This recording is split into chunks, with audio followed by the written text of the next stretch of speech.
such an amazing it is going to be such an amazing art haul and video. I have just come back from an art festival, and in it I saw so many different brands. I saw so many different art supplies. I've brought so many of them back with me, but also I met so many amazing artists, and I'm just feeling super inspired and excited. Hence, I wanted to do this live stream and share it all with you. I am, disclaimer, using a whole new setup, so bear with me as I try to figure out all the technology, like, you know, the technology side basically. But my hope is that hopefully it won't freeze. We shall see. But hi to everyone watching on the replay, and hi to everyone watching live. I can see that the chat has already started, which is amazing. Hey Astroglio and Miss Ebony. Astroglio, I see you. Probably don't need any more supplies. But curious. I was also curious, and I went there without knowing that art supplies would be sold, and I ended up getting so many art supplies because, yeah, you'll see soon enough. You'll see why. And yes, I have a new mop brush, which I'm also going to be sharing. So my hope and my aim, hey Nicole, is to my hope and my aim is to basically show you everything I got and then do swatches. And then if we have time, which may or may not be possible, I will also do a painting or some paintings, and I will leave everything linked down below in the description. Hey, Mrs. Z, just as a reminder, I have already linked some of the stuff down below in the descriptions. Daniel Smith is doing a sale right now, and that will make more sense as to why it's relevant, or you can probably see down here because I got lots of Daniel Smith paints. So yeah, Daniel Smith is doing a sale. Be sure to check out that if you are interested. I have also linked down below my Ko-fi membership, which is like my art group. So if you are interested in art and you love art supplies as much as I do, as much as we do in the chat, then definitely be sure to check that out, because that will probably be your vibe as well. But yeah, I'll probably remember things as the live stream goes on. But with no further ado, let me show you some of the stuff that I got. Let me know what you are most interested in. And Miss Ebony, when you say lag, thank you for the heads up, because yeah, this is a whole new setup. I'm using like a new software, and I apparently can't see all the messages because I can see Mrs. Z, but I can't see. Oh yeah, I see you now. Hey, No Name Painter. And gentle reminder to please like the video if you enjoy these kind of videos, if you want to see more of them. Why? Because it massively helps the channel, and also especially now that I'm doing more live streams, it just helps the channel keep going. So if you're getting some value and if you enjoy it and you want it to continue, then please consider liking the video. But okay, with no further ado, I don't know where to start. Let me know what you want to see first. Oh, is it choppy? Well, that's unfortunate. If it's really, what about my, are my hands okay, or is it the whole thing quite choppy? Because if the whole thing is quite choppy, then I can quickly just go to the other setup. It'd be ironic though, because I paid to start off this setup. This is supposed to be it's supposed to be better quality, 1080p. Yeah, if it goes choppy, then let me know, and I'll just have to go back to the old setup, and that's fine. I just, you know, seeing as I'm doing more live streams, I wanted to try and make them better. Okay, good. Nice and smooth. Thank you, Tara. Hey, looking up. Good, good. I'm glad that it's okay. And hey, Nicole. So let me know what you, so everyone's kind of curious about the Jackmans. So let me show you the Daniel Smith first, then we'll go to the Jackmans. Then I don't even know where to start. There's so many. I'll show you the different things that I got. So the things that everyone is asking about at the moment is the Jackmans watercolors, and I will leave them linked down below. But essentially, I hadn't heard of them before either, and obviously that was a surprise to me, because if you've been here long enough, you know that I love watercolors and I have so many different art supplies. So it was quite shocking to see an art supply that I hadn't used or heard of before. And then I tried them out. I really enjoyed them. like swatching them. I haven't tried them out properly yet, but basically I just bought a few tubes so that we can test them out together, and also maybe watch this space, you'll be seeing a lot more of it. And yeah, there's Potter's Pink there as well, so I've got that. Then Daniel Smith were kind enough to give me some of their gouache, and then I also bought some more, and I also bought some watercolors. So I got plenty. I didn't know where exactly to start from, so I tried to get the split primaries, and that was, well, I got a cadmium yellow and an Indian yellow, which I thought might be slightly warmer. Ignore this because this is watercolor. I know. Honestly, I was like, I felt so shocked and so grateful and so lucky, and yeah, I can't even.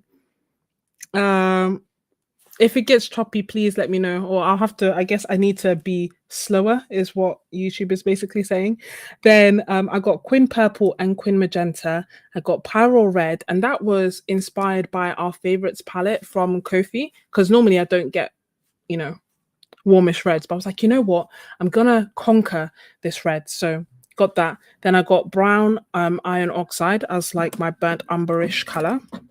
I like the watercolor version, so I thought maybe I'd like the gouache version. I've got Moonglow purely out of curiosity, because one of the beauties of gouache, I find quite a lot of the time, is that they lay like flat and they don't have granulation. So I was kind of curious as to how would Moonglow work. Would I like it? Would I not? What's granulating watercolors? Then I got Indanthrone Blue because I'm a sucker for Indanthrone Blue. I love it in watercolor. Got Prussian Blue because I have a love-hate relationship with Prussian Blue in gouache. The Winsor & Newton one just dries out and cracks, but I just love the color, and I love the greens that I can make with it. If I'm missing some of your comments, please just repeat them. I'm sorry, it's just that it's a new setup, so it's going to take me a while to catch up, and they make the comments so massive that I can only see 3 comments at a time. Then I got Phthalo Blue Turquoise, Cobalt Teal Blue because I love it in the Winsor & Newton, and then Sap Green as well. So I got all of that as gouache, and then I got some extra watercolors, and I got Quin Gold because I love the color. Also got New Gamboge because again I love the color.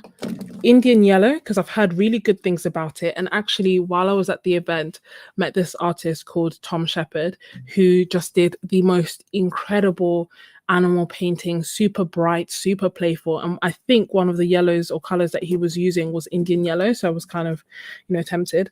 Then Nickel Azo Yellow. I don't know why I bought a small one. I should have just bought a big one because I use this color all the time. Green Gold. I have plenty of green gold in other brands. I haven't tried the Daniel Smith version.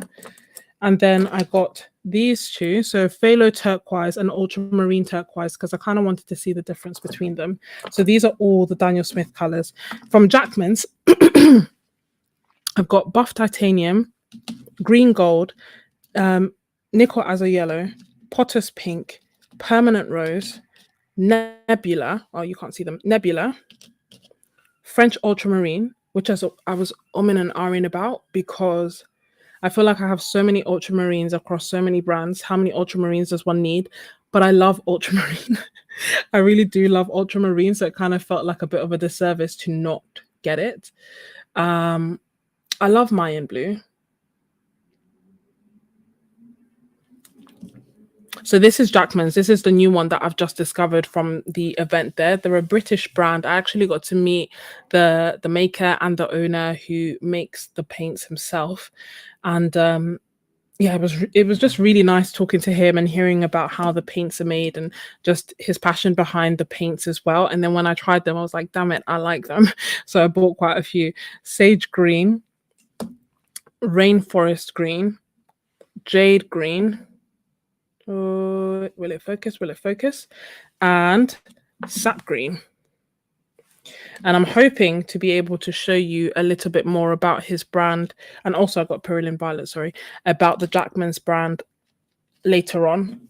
Watch this space, wink wink. I've got a good feeling about them, like I did with Roman Schmall. So I got those, and then just because we're talking about the Jackmans, let me show you some of the swatches that I did while I was there. So some of the colors I got, some I didn't. So diarylide yellow, I can't say properly, but I didn't get. Then natural yellow ochre, cadmium lemon, buff titanium, green gold, moss stone green, sage green,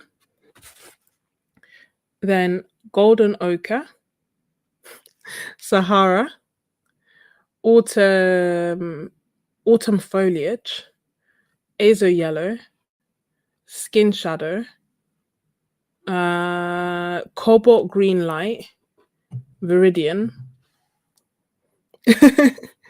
Pyroline violet. Oh, can anyone read my writing? Something rose. Oh, dusty rose. Quin violet, which is interesting because it's actually like a rose of ultramarine. You know how normally quin violet is a violet color.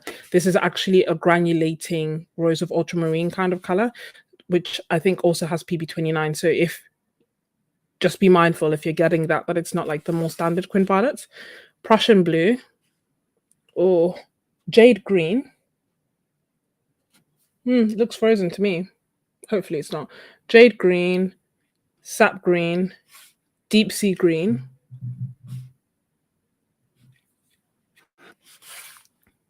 Oh, this is like the rain just messed up everything, and I was running and trying to, catch the train or whatever. So this bit here that you can see on the side is opera, but obviously it ran into it.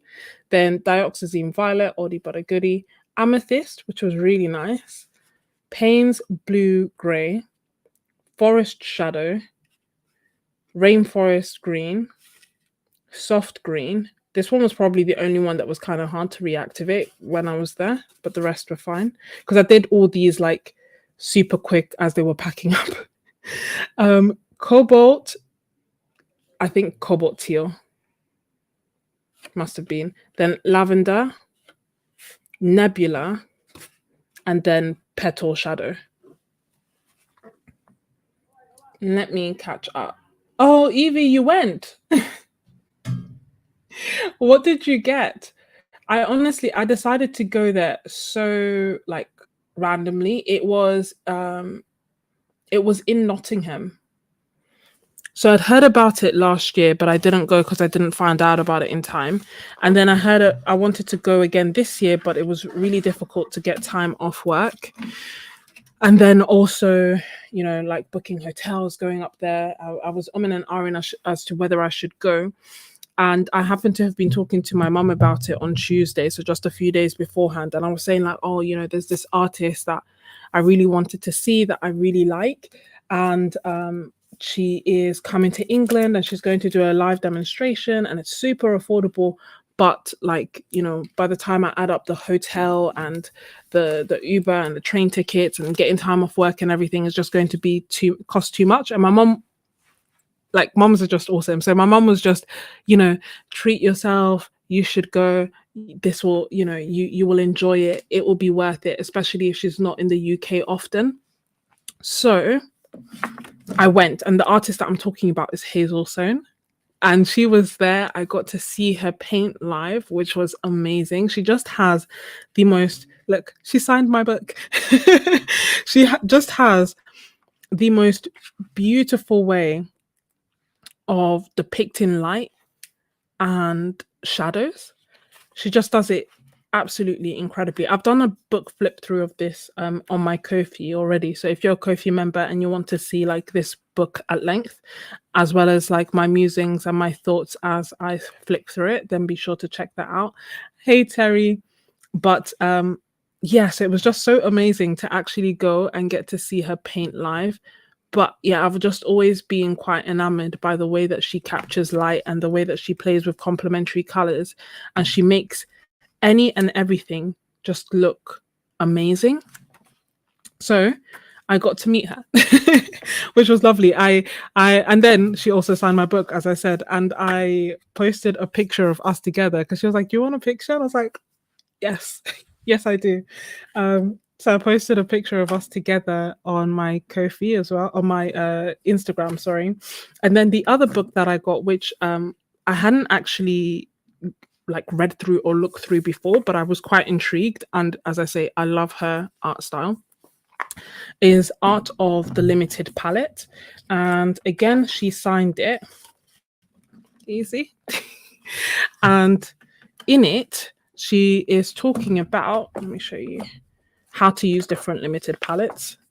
And from quickly flipping through it, it just looked so interesting, like just talking about the different colors, the different temperatures that they have, thinking about tones, thinking about like, you know, the difference between alizarin crimson, quin red. And then it was interesting mixing the primaries. And then I was kind of curious to know how she uses it and how she does it, and like different, hold on, you can't see this, like different combinations, mixing cool yellow. Or reelin, I wouldn't think of a reelin as a cool yellow, but anyway, mixing a cool yellow with a ruby red, cool red with a warm blue, and the kind of colors that you can get. I just thought, like, you know, a lot of the time there can be a lot of questions and I guess confusion about warm versus cool colors, and I just thought that it would be nice to explore it in the way that she explores it. One of the key things that I actually got from watching her paint was that she tends to have different temperatures in her shadows. So she'll have warm shadows and cool shadows, which I hadn't really thought about before. But yeah, so I really enjoyed it. Seeing her paint, and I also saw Tom Shepherd paint as well, as I mentioned, and he was amazing. So let me just make sure I'm not missing loads and loads of your questions, which I think I am. Am I?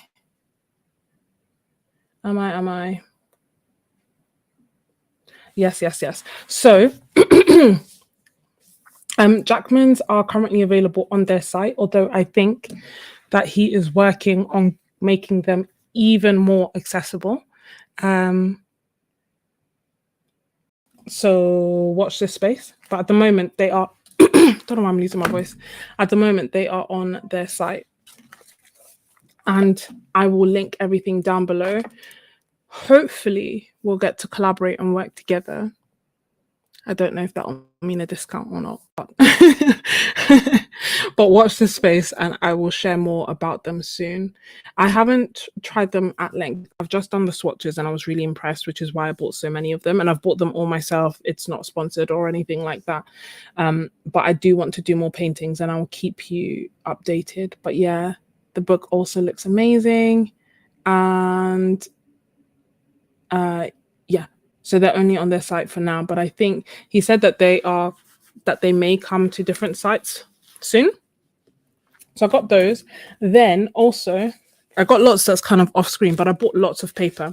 So one of the papers that I got was actually, this was a sample that was provided to me by Premium Art Brands, and it is PanArt paper, which is handmade 100% cotton paper. This one's 350 GSM and it's called Smooth, but as you can see, it equates to our cold pressed. And then this one is 600 GSM. Again, it's called Smooth, but as you can see, there's loads of texture. And this is what Tom Shepherd was using in his paintings. And it feels like soft paper, but it's thick. Yeah, thick, soft paper. And then PanArt also had brushes. So gigantic brush, because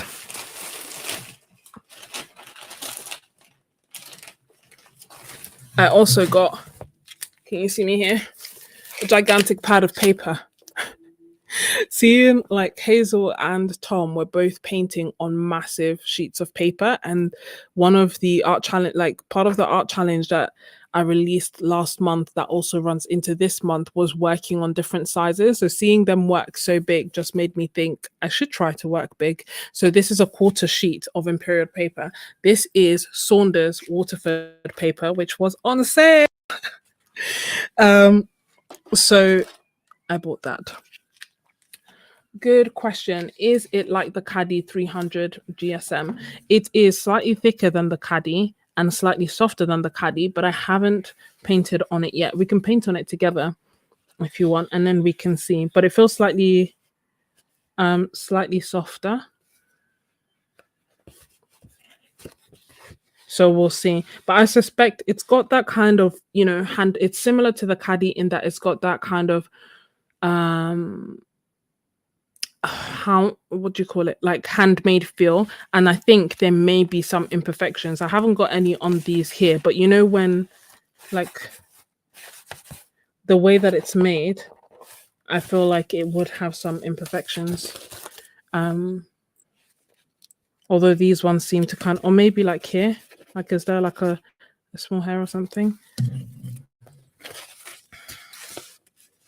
But it's got that similar feel, and it's got deckled edges all around, as you can see. But I got some more. Question. Sorry. The name. So it's called Patchin's Art Festival, which apparently has been going on for years, and I just didn't know about it. One of the other brushes that I got is this one, a reservoir liner brush, again by PanArt, which so Tom Shepherd was using, I don't think is this exact size, but he was using one of their big round brushes and talking about how the belly of the brush just allows him to be freer. And this is slightly different because it's got like, it's a liner brush, but then at the bottom it's quite thick, and it's meant to be so that you can hold more water and still continue painting. I have one by Roman Schmall, which I use sometimes.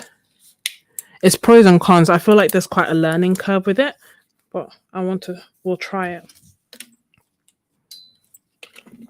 And then I'm coming near the end of everything that I got, but there's more, and there's plenty that's exciting.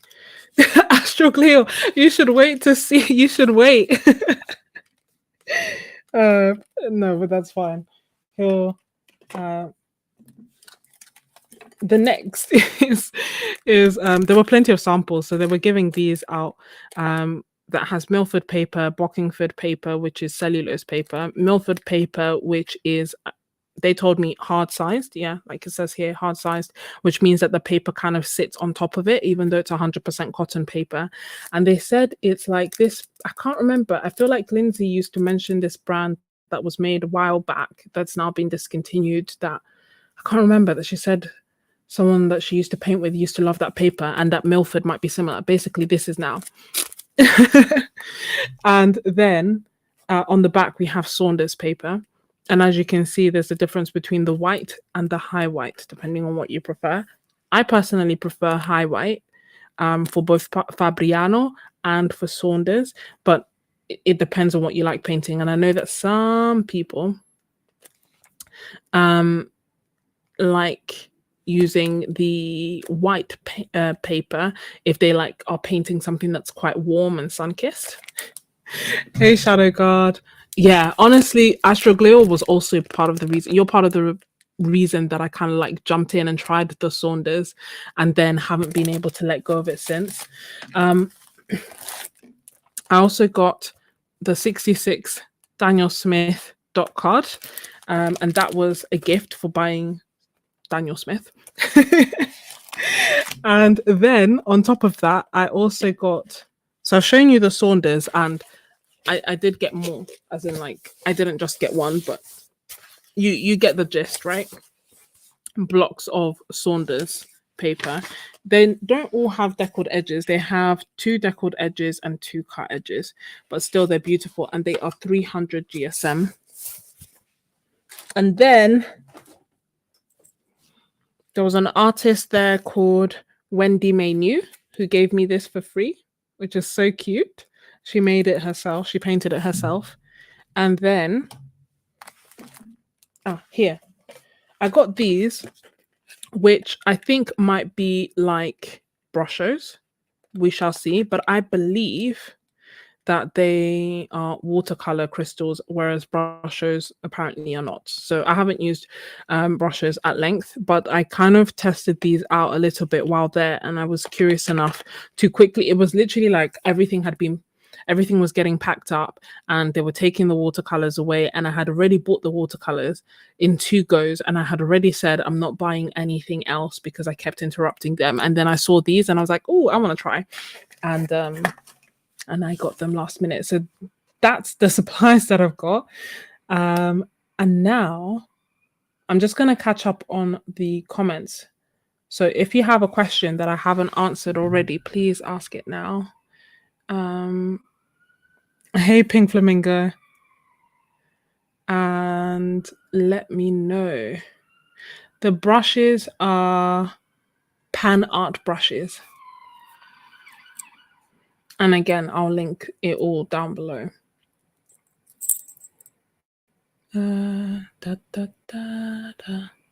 What have you got, Miss Ebony?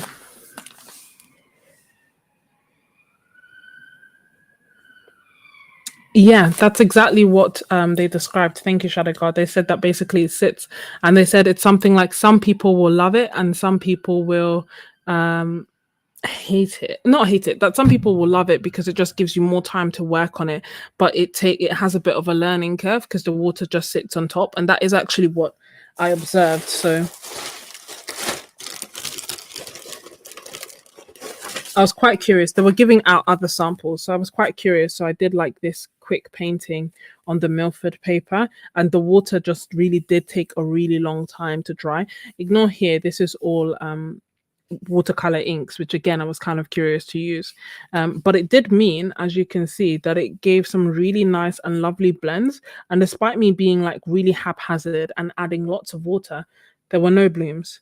So a win is a win, no? And they had other cards there for us to try, which are the same that come in the packs.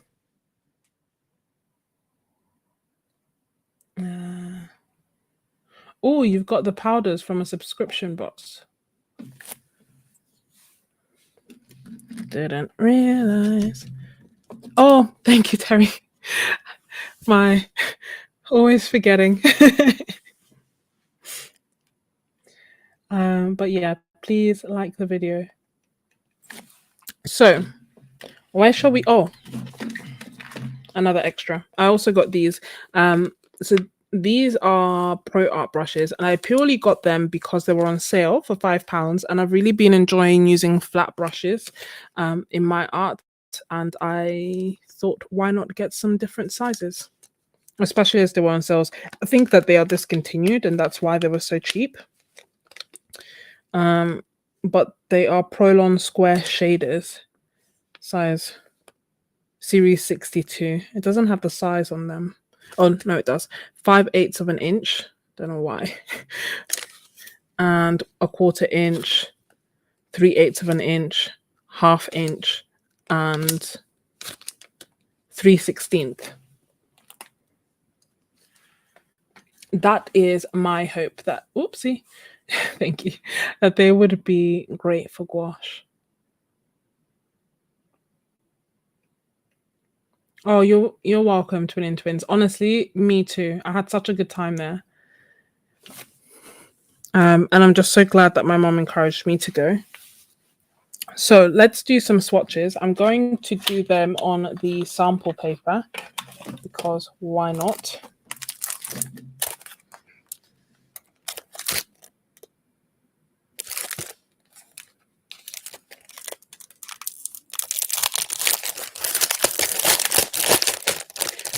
I'm really curious to see some of the colors. So there's a bit. I'm going to use the Bockingford paper first because I'm going to swatch out the. I've already swatched the Jackman, so I want to swatch out the gouache. I want to see what it's like. So let's start off with the cold press Bockingford paper. Bockingford is actually quite nice. So it's cellulose paper, but it handles watercolors quite well. And It's a paper that I tend to use quite a lot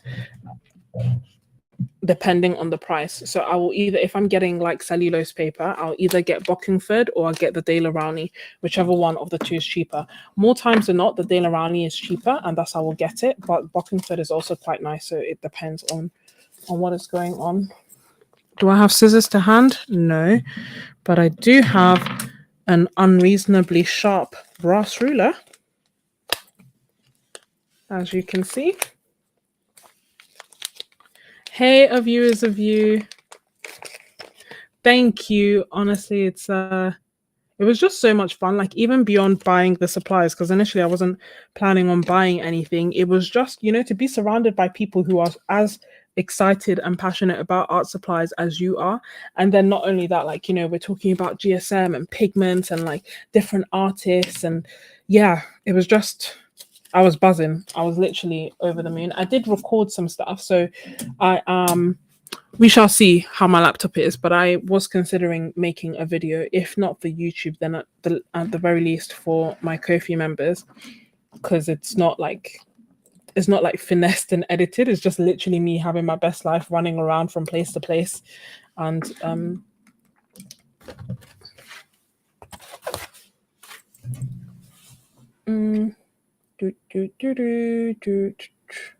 oops, am I missing comments? I am indeed. Okay. Enabler Central. So let's start with these, which are the, I'm trying, can you see, like, having an aesthetic setup lasted for about, I don't know, 20 minutes, and then I completely messed it all up. There we go. We'll have that to the side, and we'll have this to the side to use in a bit, and then we have these and these. If anyone has used the Daniel Smith gouache, are there any colors that you would recommend? And also let us know the kind of things that you like to create. So for example, if you love creating portraits, oh Ash, that would be awesome, Astroglio. Honestly, I'm like, because I'd even begged for time off and work couldn't give me the whole time, but thank goodness they at least gave me, what is this? These are actually different sizes. I thought they were all the same size and just stacked differently, but they're actually different sizes. So this top one is bigger than the rest. I guess makes sense. Be effective.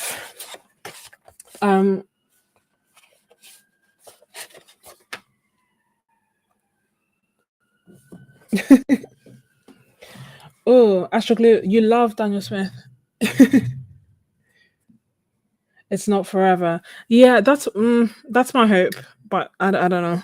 In terms of like having more flexibility once I am a consultant. Do you think, no, I was thinking for a second, are these going to explode? So this is the cadmium yellow light. I wonder if all these are going to fit. Nice and creamy and bright. And I feel like it might be, oh, that's interesting. It's actually PY53 and PY138. So it's not PY35, which is actually cadmium. So yeah, no. Hey, a watercolorist. It's gonna be a good one though. So there is that at least. How long are you doing the no buy for, Mrs. Z? Hey, Johnny Sma, and of course, hey, a watercolorist. And you were right. This brush, nice for gouache thus far. It's nice and firm. It's not holding a crazy amount of water though. Oh, this is nice. This is almost like, this almost reminds me of Nickel Azo Yellow in that in mass tone, it's like warmer and almost like a bit bronzy, but then you can see that it also gets really light and bright. Can you see that? Right on the edge.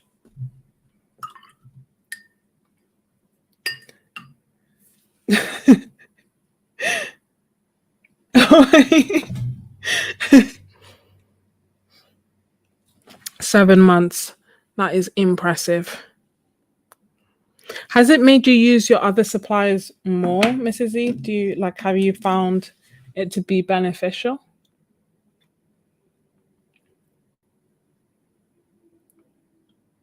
Hey.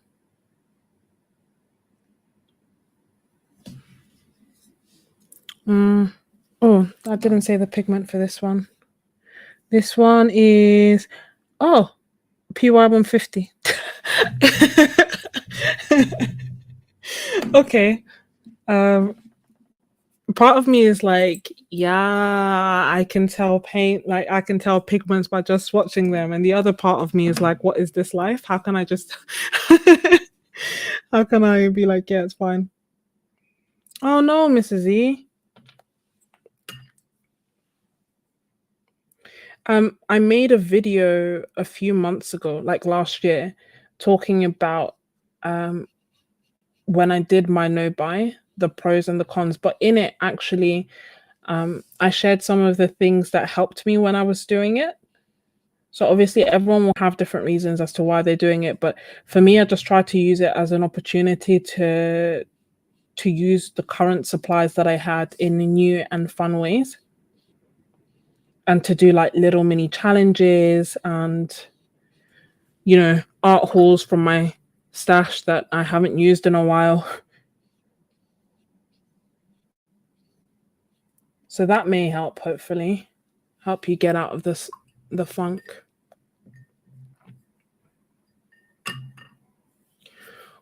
Oh, thank you, Cindy. Do you know what? I had seen that she was doing some of the workshops. I don't know if that's the one that you're talking about, but when I saw it, I think it was like thousands of pounds, which unfortunately I can't afford. But otherwise, I would definitely go, because her art is so like, the idea of painting with her for like a week would be amazing, absolutely incredible. So it's maybe not a 2025 thing, but maybe hopefully one day when I'm rich.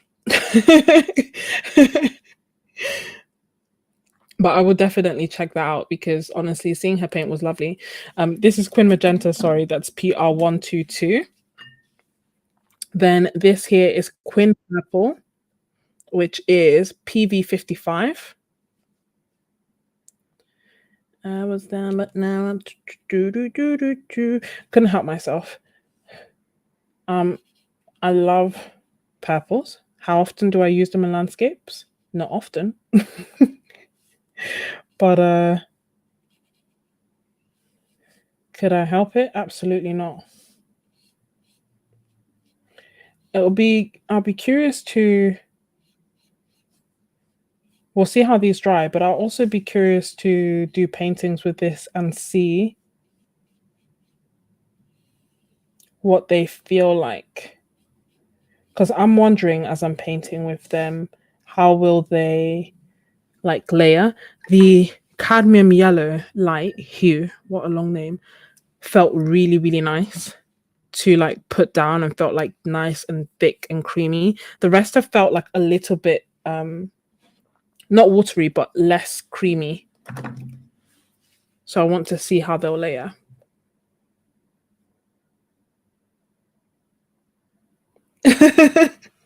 Johnny's one. I'm glad. You know what? I wish I could say, I wonder if he'll watch this. But you know what? If you do buy, maybe, let him know that it was from here. It's oh no, it's exploding. Hold on. Should focus. Pyro red. Super bright. Engine red. This is nice and thick as well.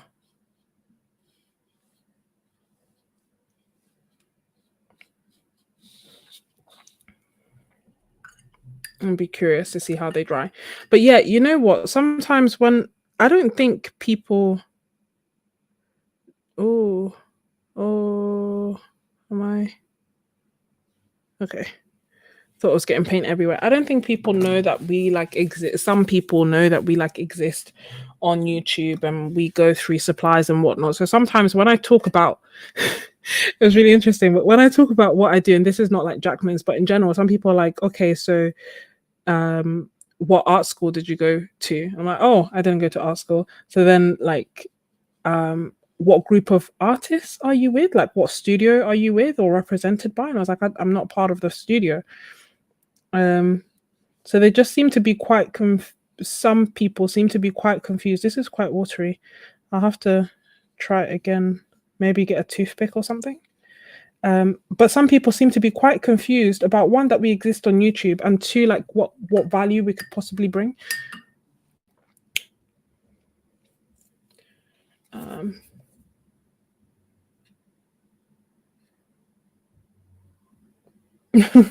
Not sure about the cost. I will double check, Cindy. Thank you.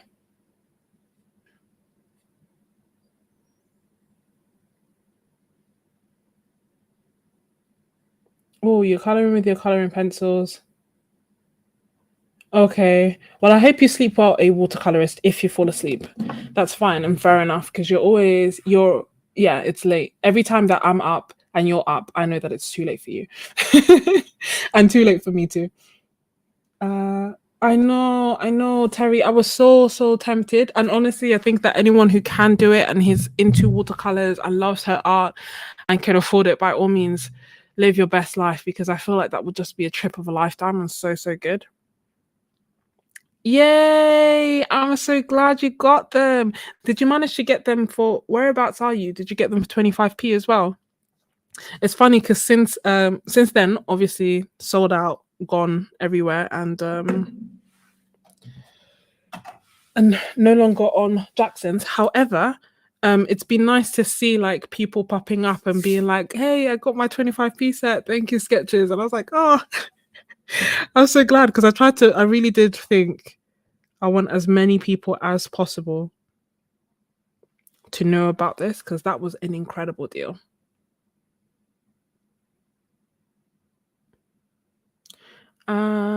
Shadow Guard, I feel like I've missed something. You're focusing on coloring pencils? Is that why you've put them away?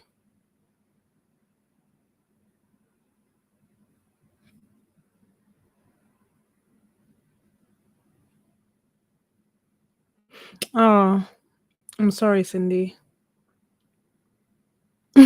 Oh, I'm catching up on the comments. Holding off any sales. Oh, someone else. I feel like Art Toolkit were talking about going to Sketches Fest, and I was like, okay, I don't know.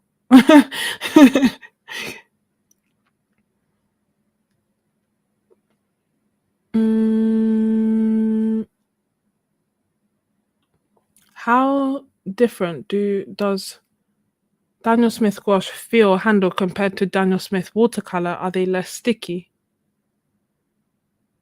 I don't tend to find Daniel Smith watercolor sticky. Which watercolors are you referring to? Like, is there a particular color, or do you find the whole range to be more sticky? These so far I haven't found to be sticky. I'm kind of curious to see if this will dry streaky, because I did add water so that I could see, like, like with the nickel azo yellow, see the two different colors, but they shouldn't streak.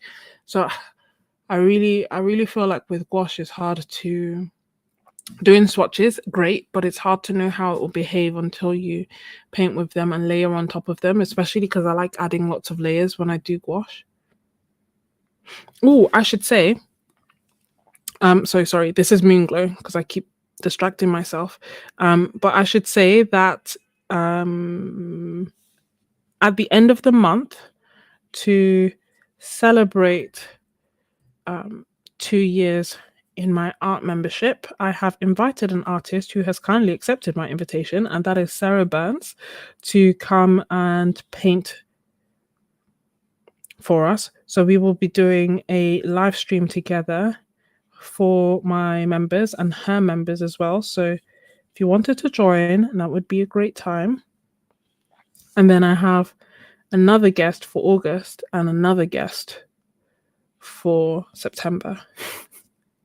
But I'm really excited about all of them. And kicking things off is Sarah Burns. She's just so sweet and so amazing. This one feels quite watery. This feels like watercolor, like thick watercolor. So I'll see.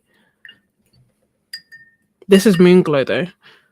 So I was kind of curious as to how we could have granulating gouache. Ooh. No name painter. I feel like I've missed something because I don't know what you're referring to.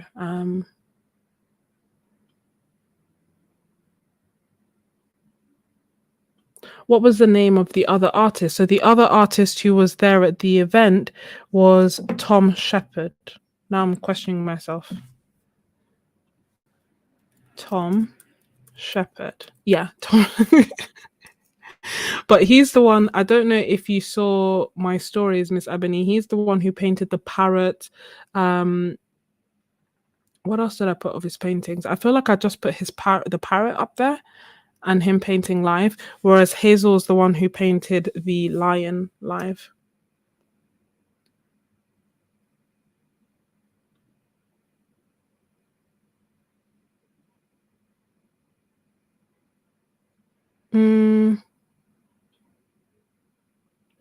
Oh, I see what you mean.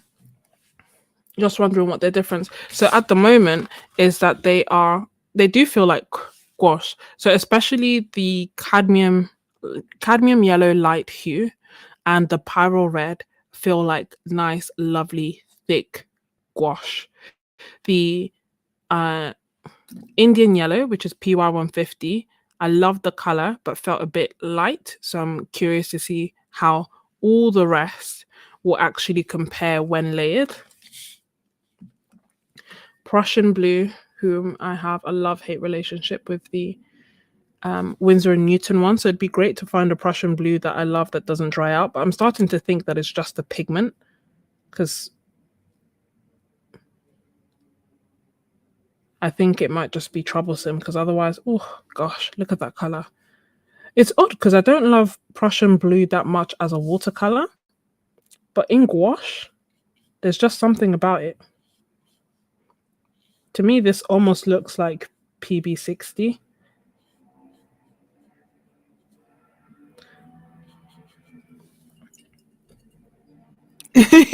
I'm so glad, Astroglio.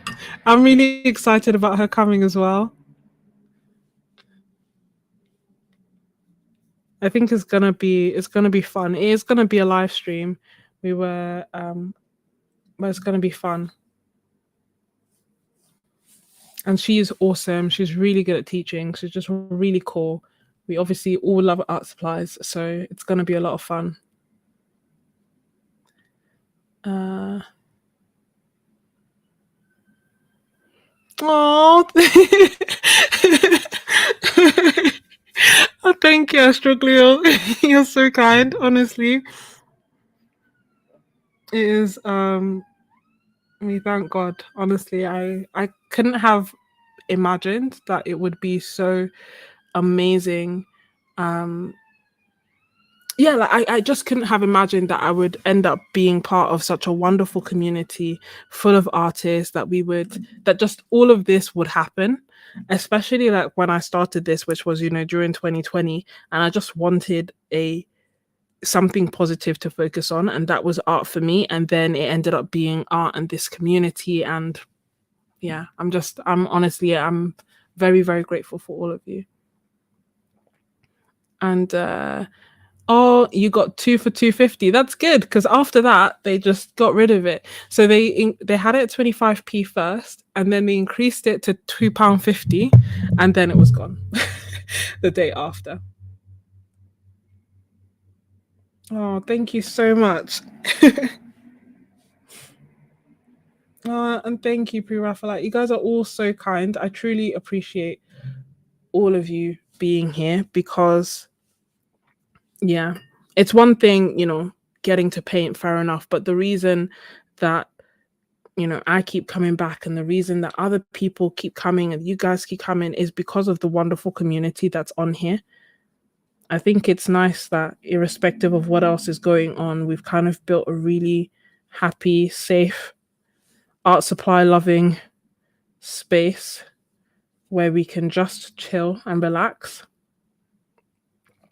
Every time that I do a live stream or a Zoom session or just chat with you on Instagram or something, or on Ko-fi or on Discord, I leave feeling refreshed. Does that make sense? Like I always leave better than I came, and I absolutely love that. So thank you.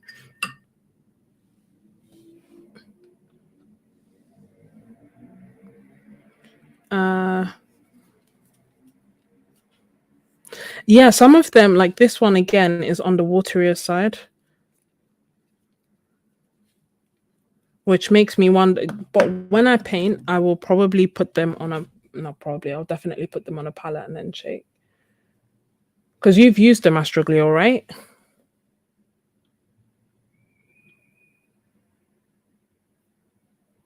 And what did I miss? See, so yeah, honestly, when I saw them at the, when I saw Jackmans at the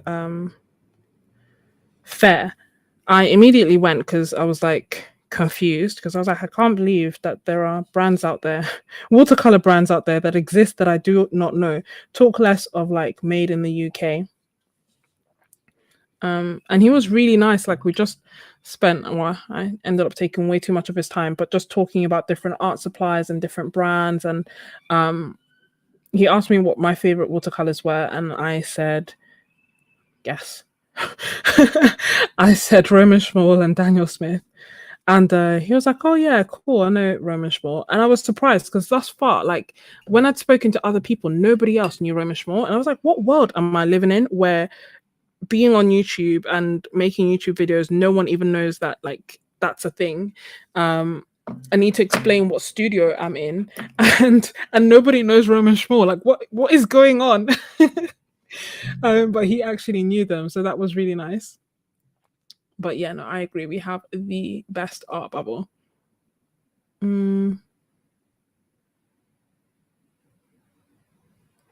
I don't know if they're on Etsy. Maybe they were in the past, but I do feel like they, at the moment, are selling on their own website and working on selling on other websites, maybe. Oh, no, actually, they're also in like AP. I don't know if it's AP Fitzpatrick or, you know, one of the other art stores, but I've forgotten which one he said.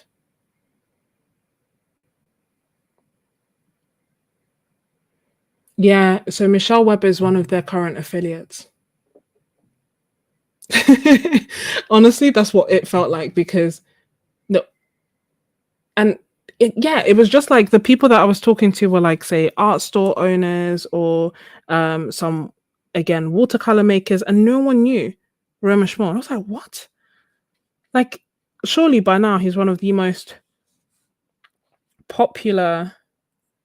Of course, I am completely biased, but surely by now he's like one of the most popular watercolor brands, no?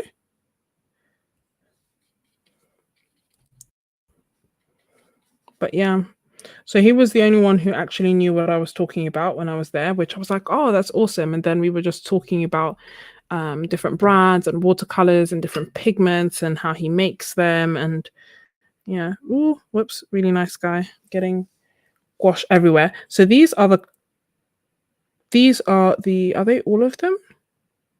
Why do I feel like I'm missing one? 2, 4, 6. Do you feel I'm missing one? Which one am I missing? I'm missing in Dancer in Blue. Well, that's good to know. Disregard the random order it's going to be in. Actually, it would be good to compare in Dancer. Wait, or did I?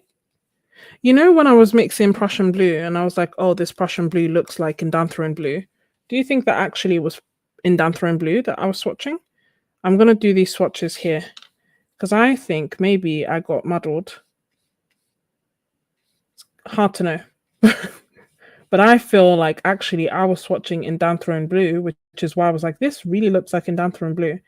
And this right here is Prussian Blue, which makes more sense. Still, I love them both. So what I'm going to do is... what I'm going to do is pour them into a palette.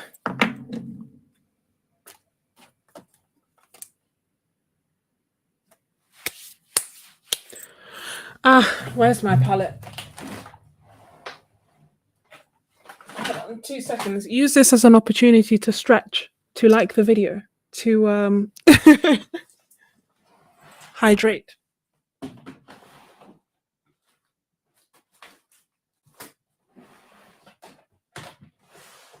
Do you know what I'm looking for? I'm looking for my Stay Wet palette, and I had one of them. Is it here? I had one of them empty and ready to go. Oh, here it is.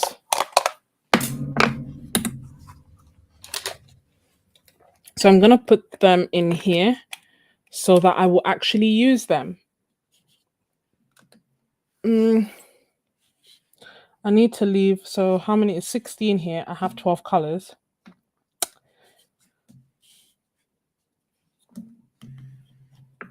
And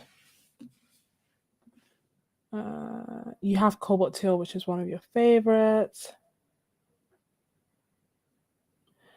That is correct. No, they're not on big art shops as of yet. They are in one, but I don't know if it's... I can't remember the name, honestly. Sorry.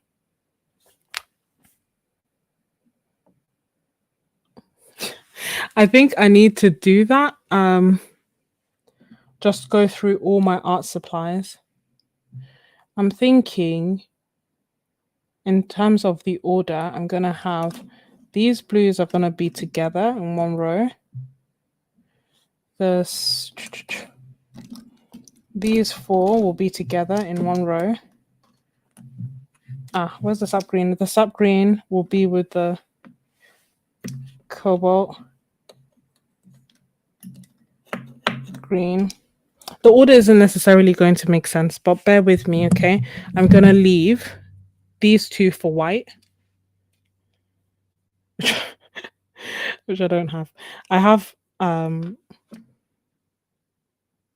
this one's...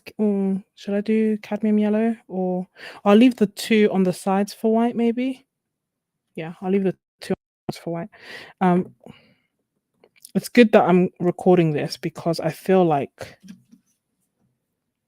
otherwise I will forget what I put where. So this is cadmium yellow light hue for future self.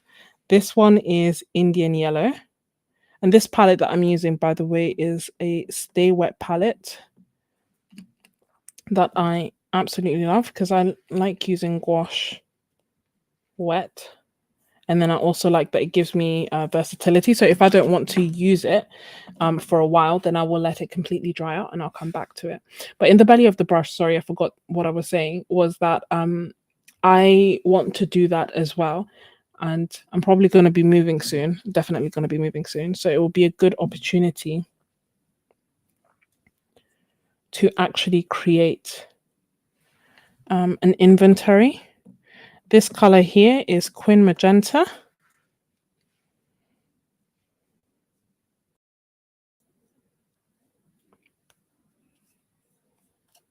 And I'll put these back.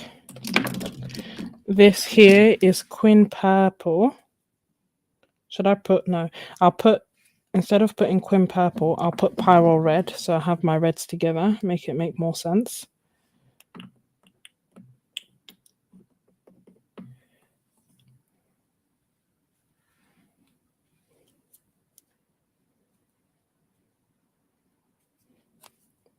And then I'll have Quin Purple.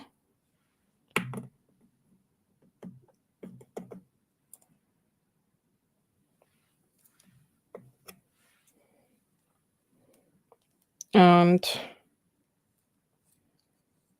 oh my goodness. I'm just making a mess. I'm trying to not get gouache all over myself. Am I missing stuff? I feel like oh my gosh, I'm missing 29 comments. Okay, let me catch up real quick.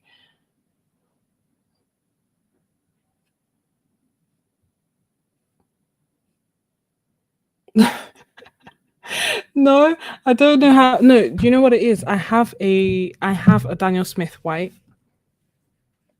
I just didn't buy it at the festival, but I do have one, I believe. Does it come? Yeah, no, I do have one. So I am currently swatching. This is the Daniel Smith gouache. Hey, English Roses.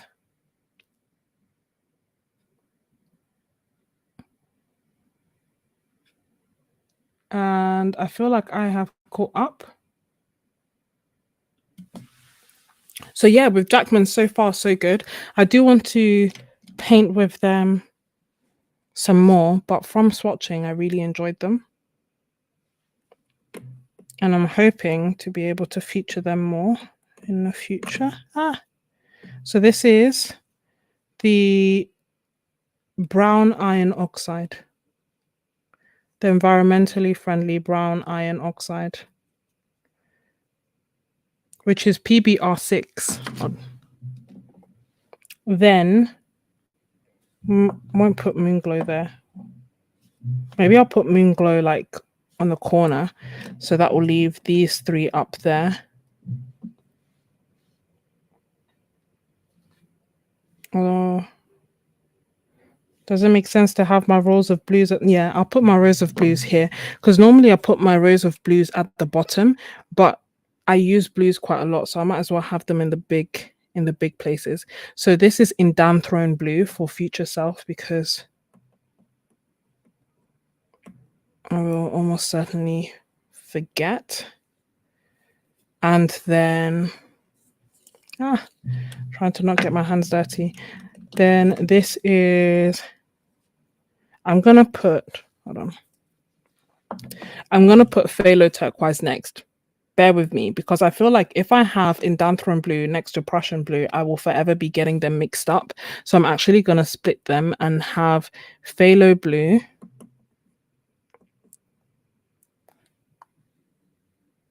and then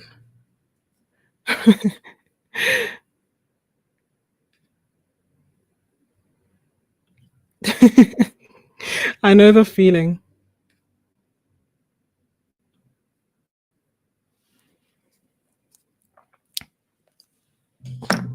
So phthalo blue turquoise, which is PB16, and then cobalt teal blue, which is PG50. That is granulating, which is interesting. I haven't had that with gouache before. It's one of my most used colors in the Winsor & Newton set that I have. So, and then here I'm going to put Prussian blue, just so that I don't mix them up all the time. This one is thicker than the rest, so it's already behaving like the one in Winsor & Newton, which makes me think it might just be a Prussian blue kind of thing that I need to accept, that they are harder to reactivate. And then here I'm going to put the Moon Glow on the corner, because I feel like I bought the starter set of Daniel Smith gouache, so I think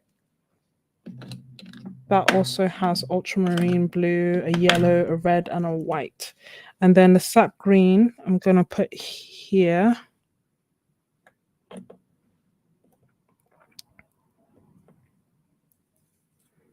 But yeah, I just find there's something about actually panning the paints that means that I am able to use them more often.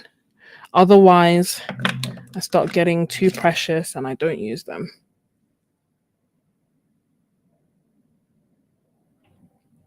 Ooh, hold on. That's really helpful to know.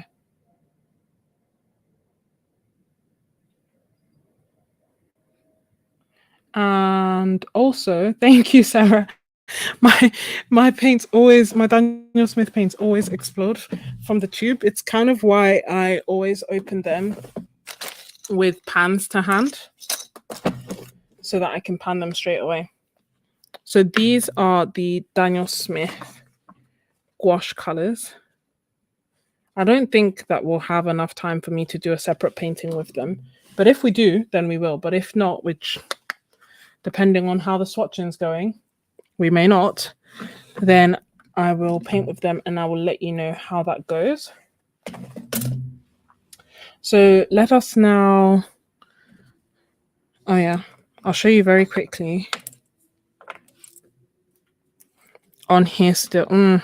Feels like a risky game I'm playing, opening up the, can try the shoulders thing, opening up the Daniel Smith.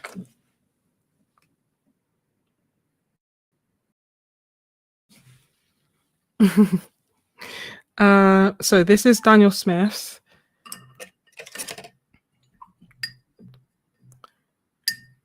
Quin Gold.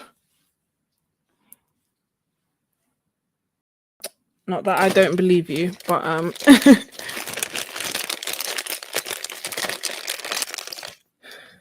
oh,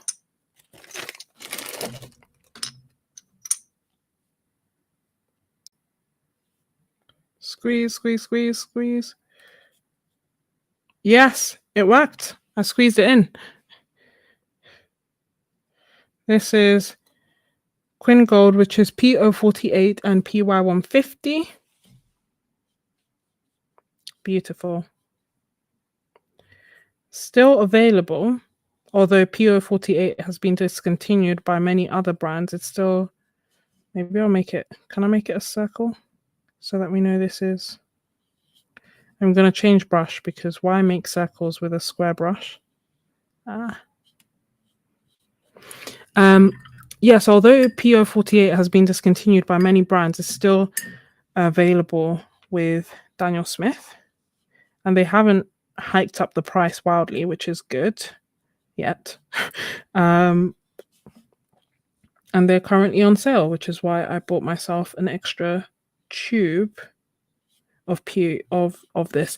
In addition to this, like P048, although I don't like using it on its own in general, it's in a lot of the really nice greens by Daniel Smith. So it's in sap green, it's in undersea green as well. And I can't remember what other color. Yes, I will. Although I have swatched them already, English roses. So if you were to go back to the beginning, you'll see my old swatches that I did then. But that includes all the colors that I could test out, as opposed to the colors that I actually bought. Trying not to fall. But I can swatch them out again, and I can probably pan them because then otherwise I won't, you know. It'll be curious to see how they react to it as well. So then this is Indian Yellow, which is PY150 and PY97, which is actually the same as this one, PY150 and PY97. I thought it was just PY150. Okay. Squeeze, squeeze, squeeze. It's working. Thank you. Let's use, I feel like I'm picking up brushes that don't make sense to and trying to use them in different ways. So let me just use this, which is the Princeton Aqua Elite size 8. And this is the Indian Yellow.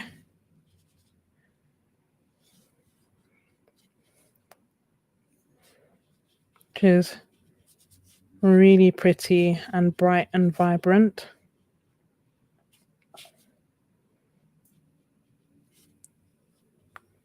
I'm going to have to change my water soon. Does Daniel Smith have lavender? Yeah, they do, Mrs. E.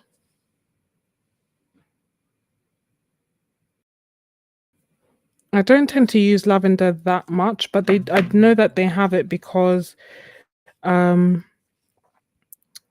think Tom Shepherd was saying that's one of the colors that he likes using as well. So quite a few people were buying lavender, but I just know that I won't use it as much. So I bought the other colors instead.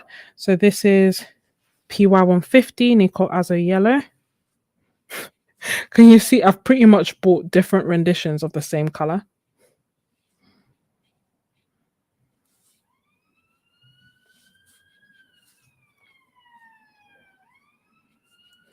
And it's PY150 that made me appreciate the beauty of like glazing. Before then, I didn't really do that many layers in my art, and I didn't really see the point of glazing. But then when I actually used this beautiful transparent yellow, I went over my art and was like, oh, it's beautiful. I can see why. I can honestly see why.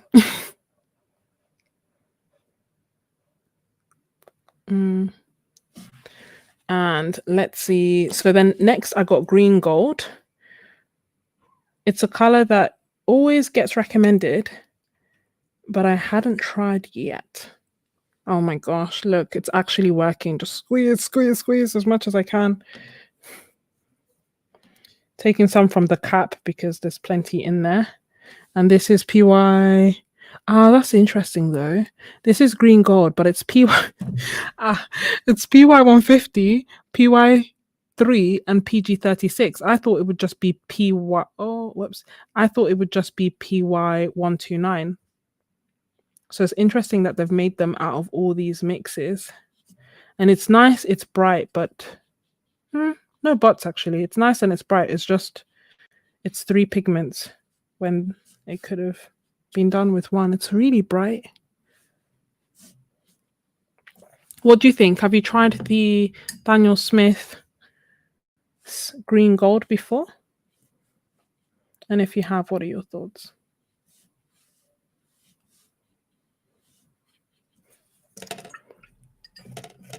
Ah, rich green gold may be 129. I'll have to check. I have the dot cards, so my plan is to spend some time, swatch them, and then see. Especially because I feel like sometimes Art Miranda does sales on Daniel Smith, but other than that, like Jackson's doesn't normally do sales on Daniel Smith, especially like even when they do watercolor sales, they won't go on sale. So I really want to make the most of this opportunity. This is Phthalo Turquoise, which is PB15 and PG36.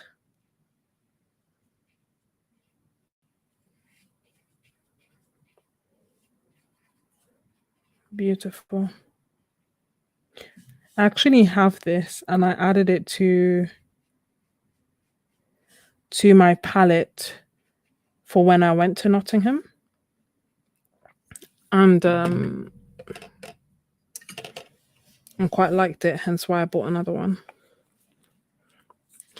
But what I didn't have and what I was curious about is ultra. I think there's like three turquoises. So this one's ultramarine turquoise, which is PB29 and PG7. Okay, let's try. Squeeze, squeeze, squeeze, squeeze, squeeze. Come on. No, this one's just full. Yeah, we tried. Maybe if I... No. So this one is... They're quite similar. But I think I prefer Phthalo Turquoise. Tell me, when you buy these paints, do you normally buy the big tubes or do you buy the small tubes, test it out, and then buy the big tubes? I've been buying the small tubes first, and then if I know that I like it and I'm running out, then when I replenish, I buy the big tube.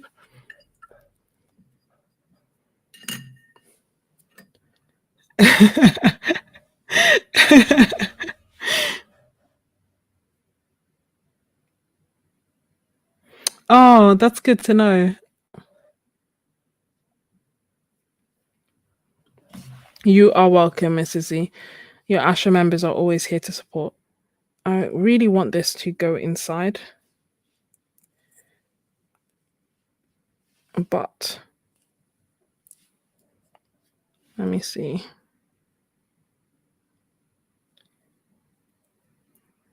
Okay, cool. So those are the colors that I got. Very PY 150 heavy. So this is Quin Gold. This is Indian Yellow. PY 150 Nickel Azo Yellow on its own. Green Gold. Phthalo Turquoise and Ultramarine Turquoise. I'm going to let them dry. You know, I just really feel like photos are underrated. They always get such a bad rep, but they are affordable and they are super bright and they are beautiful and they don't granulate, which, you know, is quite a lot of the time I don't want granulation. Like I like having control. So, oh, you inspire us too. Thank you, Mrs. E. I'm going to change my water, but use this as an opportunity to stretch, to hydrate, and then we will swatch out the Jackmans, and then we can also do some painting. Well, we'll see. We'll swatch out the Jackmans and then take it from there.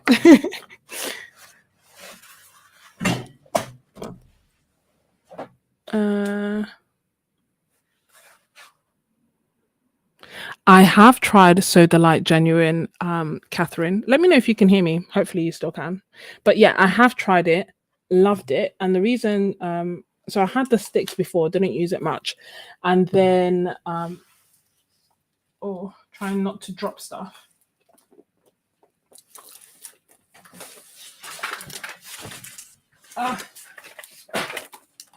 Hold on 1 second. I'm just getting paint all over myself. Okay, cool.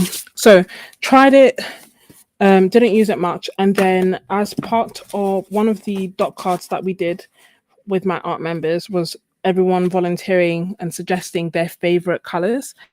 And Miss Ebony and Terry suggested So Delight Genuine as their favorite colors. And with all the favorites, I put together and created a favorites palette. And through that, I saw that it makes really nice mixes. So this is So Delight with magenta. This is So Delight making with yellows. This is more So Delight with reds. So I basically mixed it with everything. And so actually it's really lovely for mixes. And thus it made its way into edition 1 of the favorites palette for Ko-fi members, as well as lots of other colors. And then, yeah, this is it here.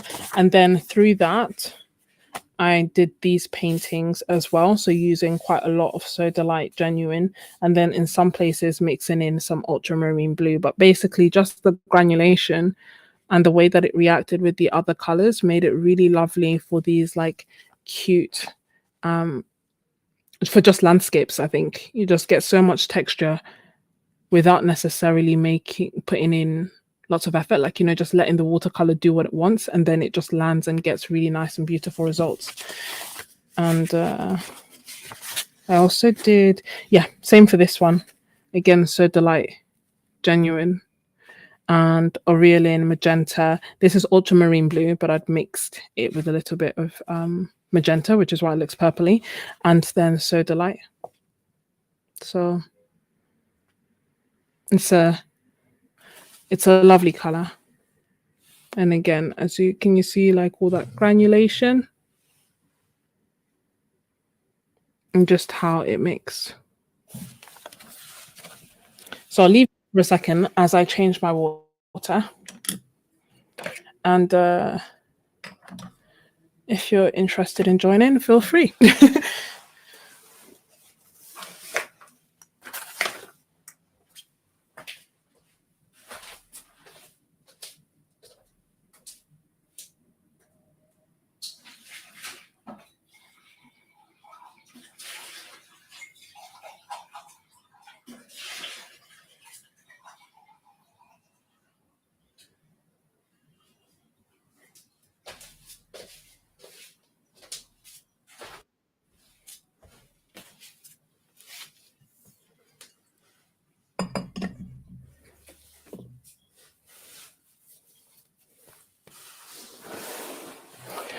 Enjoy your vacation, Astroglial, and thank you so much for joining. Let me Am I there? I don't actually. Boop.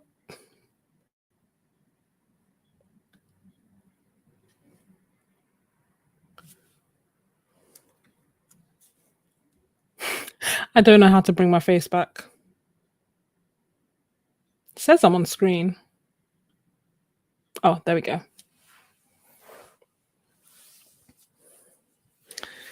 Enjoy your holiday. And thank you so much for joining. So, where were we? We were going to swatch the Jackmans. Where are my papers? Oh, here they are. Okay. So, I feel like we should swatch them on you know, like textured paper.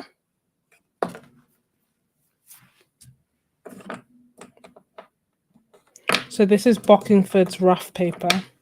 And actually, I think I swatched it on Bockingford's cold press paper at the beginning. Like, you know, the paper that I used was actually Bockingford's paper. So let me show you the colors that I got. I almost wonder if I should just get a bigger swatch card.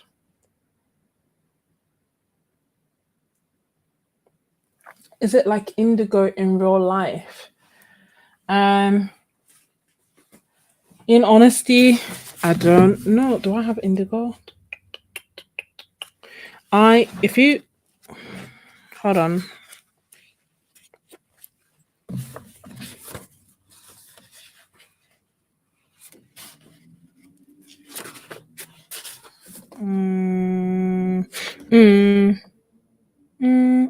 No, that's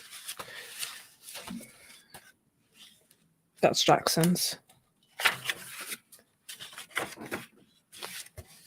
I was thinking, do I have indigo and have I swatched it out?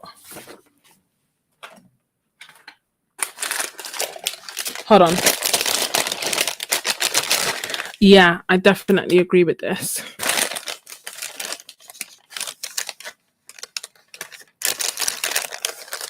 Miss Ebony has a very good point. So watercolor sticks are the same price regardless of what series you buy.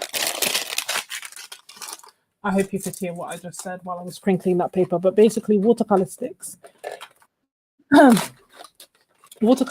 the same price regardless of what series you buy. So you could buy something that's series 1 that's normally, you know, the cheapest in the range, and you could also go ahead and buy something that's series 4. They will be the same. So it does make sense to buy the expensive ones in stick form. And the way that I then use them is as like half pans. So I cut them and put them into my half pan wells. Just looking to see if I have any Daniel Smith indigo.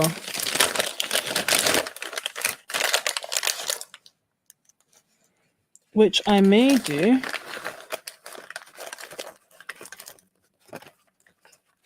Because I bought a few more Daniel Smith colors from a different sale earlier on. But I don't have indigo. So I can't compare it. I'm sorry. I seem to have every other blue apart from indigo.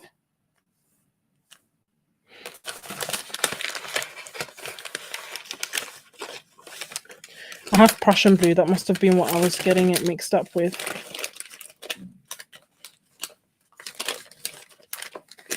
Sorry.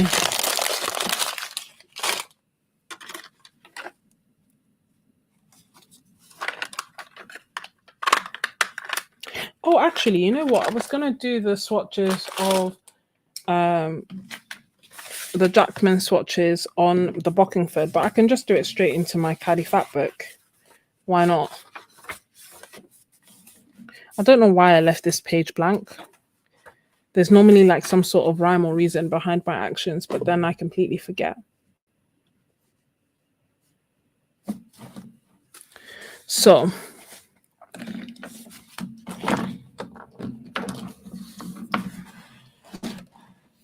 Let's start off with Buff Titanium.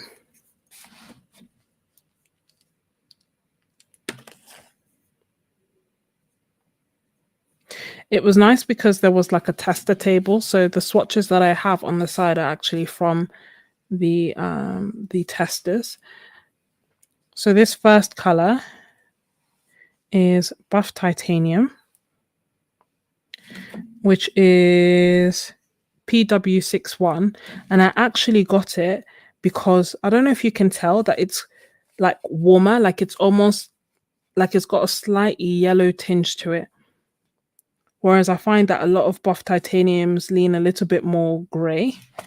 This one almost looks like a super pale Naples yellow, or like a ivory kind of color. So immediately I was like, I know it may not make sense, but I'm gonna get this.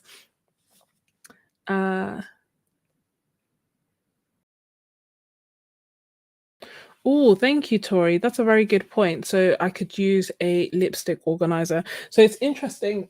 I've actually just bought some food containers that I'm thinking of putting them into, because I am aware that if I leave them out, they could dry out in the tubes, and I could slow down that process by putting them in tubs. I just thought that the Tupperware wouldn't look as nice, and I like the idea of being able to see the supplies. I have the Meaden drawers. This is Azo Yellow, which is PY150. So I have the Meaden drawers, which is nice, but they can't fit really big tubes. So I feel like they can fit 5mm tubes very comfortably. They can fit 10mm tubes, depending on the cap, comfortably. But once you get to the 14, 15mm mark, they can fit, but then you just have to wiggle the drawer all the time. And I don't want to wiggle the drawer all the time. So, and also it's not airtight. So you have to, I'll try and see how I feel about the Tupperware. And then the other question that I was asking that I'll leave open to you guys as well is, do you store them by brand? Like, say, would you store all the Jackman or together, or the Daniel Smith together, or the Roman Schmall together, or would you group them by color, so that when you're looking for a yellow, irrespective of the brand, you find all your yellows? I know it doesn't make sense, but part of me feels like I would want to have double of everything, so I could store one half by brand and the other half by color, which I know is crazy, but still, it's a safe space for us to talk about all our extrinsic, our special requests and things. And if money was no object, that's what I would do. I would just have both. This is green gold, which is PY 129. You organize by color, Terry.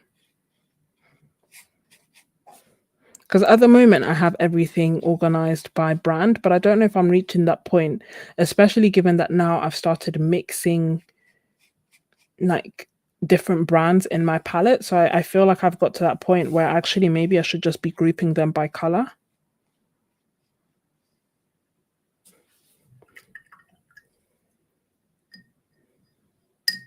Oh, so if you had everything in one place, you'd go by color.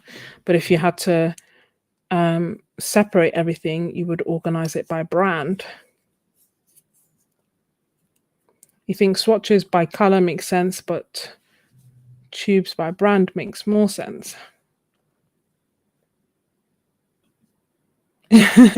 Organized by brand, but don't have a lot of brands yet.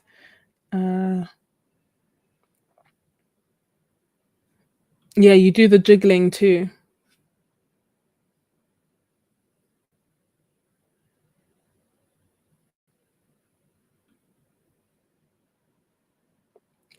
And hey, Faith, and yeah, so I do the jiggling, and I don't necessarily I do the jiggling, and if they fit all my watercolors, then fine. But I think because they don't fit all my watercolors, like now all my Daniel Smith will not fit in there. So I should find, and obviously all my Roman small don't fit in there, but all my Rosa Gallery do. So it's like, if I, given that I'm going to have everything split, like it would just be nice to have one system, you know, where it's like all my, I don't know, like all my let me do these greens here.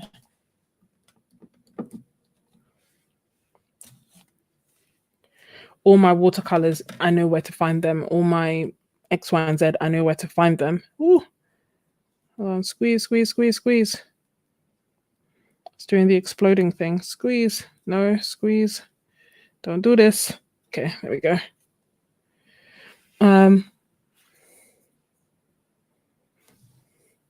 Yeah, I think if you're going to try, and when I compared the two, I didn't see much of a difference between the sticks and the pans that I'd made from the tubes. Does that make sense? This is a beautiful color, rainforest green. So this is actually, I went there the day one and I bought some of the paints, and then I went back on day two and I bought some more of the paints. And I can't believe that I didn't buy this one first. But you know, it's one of those things where without seeing the swatches clearly and without handling the paint yourself, it's tricky to know what to buy. It's actually why when I was there was Wallace Seymour paints as well that I'd been looking for a while. But when I went there were 200 colors and I just didn't know which ones to get. So I didn't end up, when I went back the second day to buy them, they'd already packed up. But the reason that I didn't buy them on day one was purely because there were so many different colors that I was like,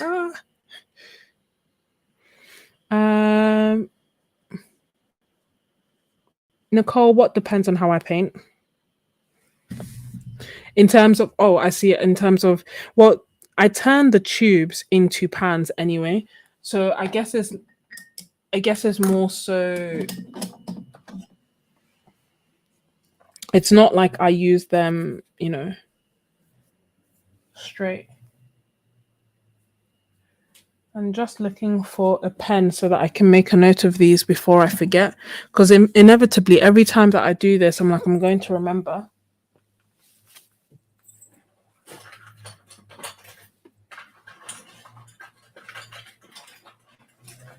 And then around this point, I forget. So I also took with me, look, the Nano Satchel, which is coming out later on this week by Etcher. If you are going to get the Nano Satchel, remember to use the code Sketches10 so that you get 10% off.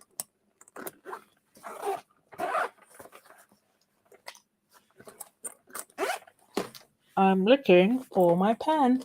Here it is. I also bought this pen, which you guys will have probably seen everywhere. The food pen. I bought it a while ago, but I hadn't used it. And I used it when I went to Nottingham. I just did this quick painting of the view from my hotel using soda light and mixing it with ultramarine and just, I don't know, having fun. Only took a few minutes, like 10 minutes, because my hotel room was absolutely freezing cold.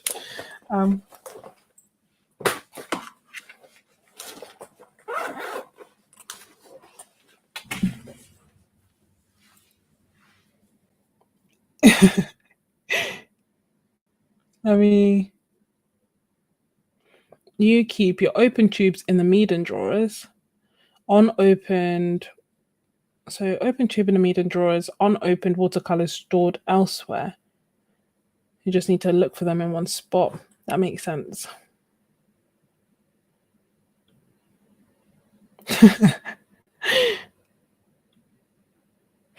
Honestly, that's why I have my half pans here. I will probably pot them.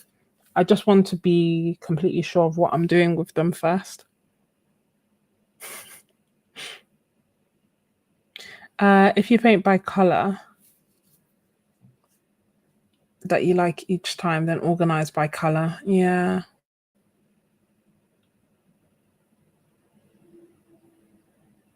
It's so good to know what everyone is trying and doing. This is Rainforest Green.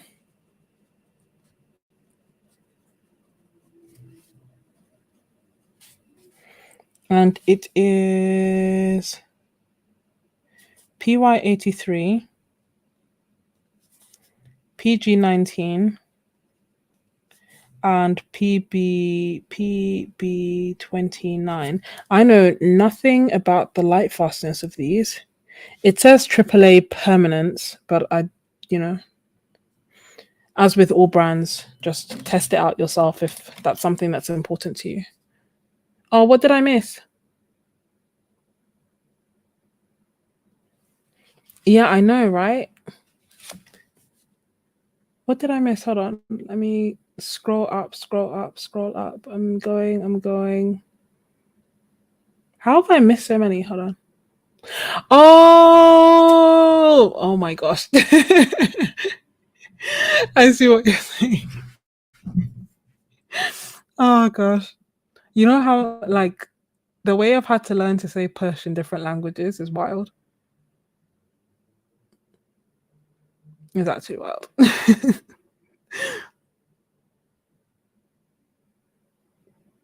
I see. And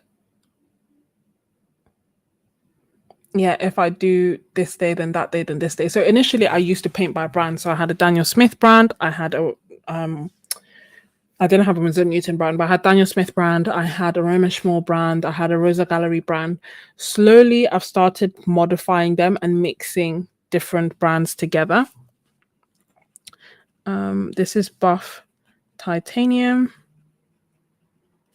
which is PW61. If you're enjoying this, please like the video. Muchas gracias. Yellow, PY150. I'm thinking about what Miss Ebony said.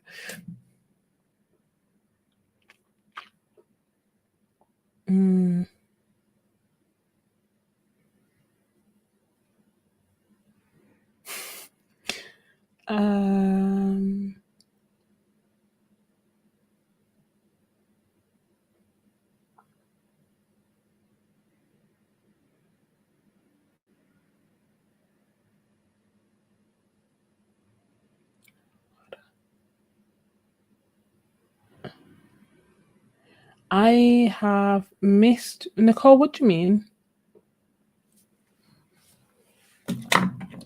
This is green gold.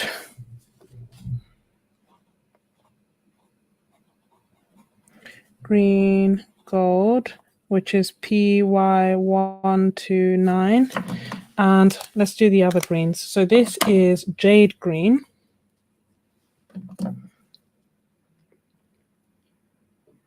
Oh, no. It's doing it again. I'm going to resist sounding like I am encouraging it to. There we go. Yeah.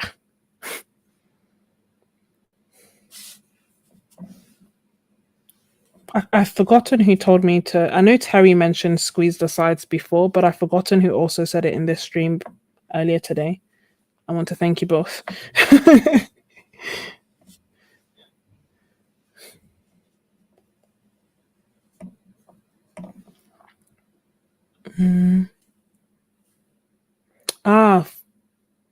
Fudenosuke.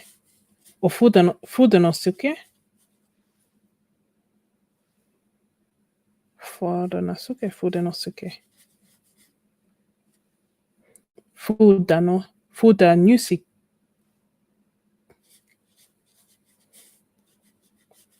Like feud is how I've been saying it. This pretty green is PG19, PY150, and PB29. What are we getting from this? I love PY150. It is in all my. I feel like it is the color that has featured the most in this entire art haul. So it was in the Quin Gold hue. It was in the Indian yellow. It's obviously the Azo yellow. I bought the Azo yellow again. It's in the jade green. It's in undersea green. It's a beauty. This is Jade Green. PG19, PY150, and PB29. Now, sap green. Twinning, I thought I was stronger than this. You know, and English roses, thank you. You know what?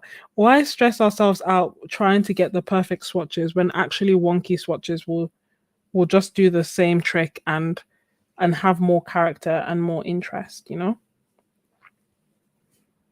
I can't get a perfect circle, so why try? So this is sap green, which is PG7, PY83, and PB29. I must admit, I got this because it's a pretty color, but to me, it's not sap green.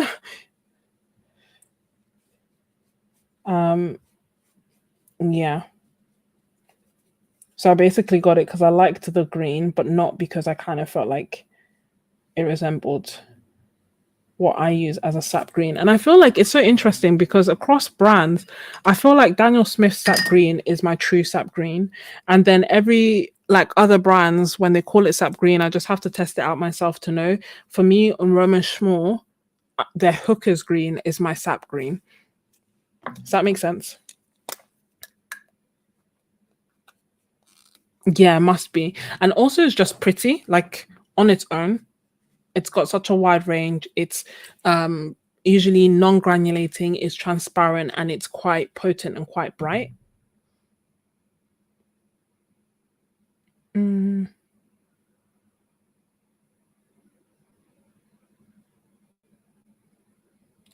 That is a very good point, Nicole. So PY83, PG19, and PB29. So PY83 is what he called the diol or something yellow. So you need like a bright lemon yellow. PG19 is like chromium green. So you need like a granulating green. And then PB29, which is ultramarine blue, which you most definitely have. As in like almost everyone has. Maybe, yeah. Tori, that's a good question. So Winsor and Newton was my first sap green.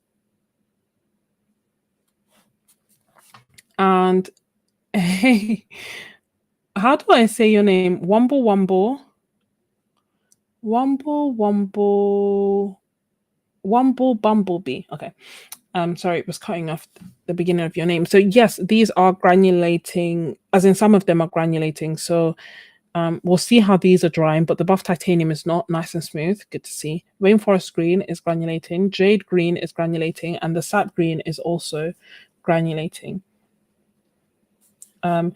So Winsor and Newton Cotman was my first sap green. Then then Daniel Smith was my first professional grade sap green.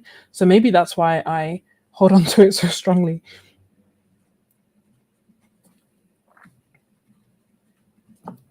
But I just feel like, I don't know, a lot of sap greens that I see are just super bright and more like spring greens. And I don't feel like sap green is a spring green, but maybe it's just me. PB29. But it's interesting. I hadn't thought how it might be because it's my first one.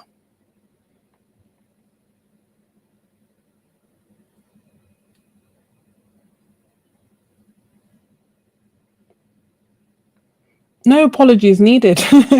I give like no heads up when I'm going live. That, although today I did try to give more of a heads up, and also if you are a free member of my Ko-fi, then of my art group, then I'm trying to be better about actually posting when I'm going live on there so that you get an email notification, because quite a few people were saying that they just weren't getting any notifications from YouTube when I was going live, and asked for a bit more of a heads up. So that's how I have got around that. Let's start doing some of the pinky colors. Do these here. And then I've got a random color. So this is Potter's Pink. Oh, what are the odds? Yeah. Sorry, I think, you know what, I hadn't thought of it, but now I do wonder, like, is that why I'm literally comparing all the sap greens that I've tried to Daniel Smith's sap green? What was your first sap green, or what would you guys describe as your original sap green from a brand? Hey, Elizabeth.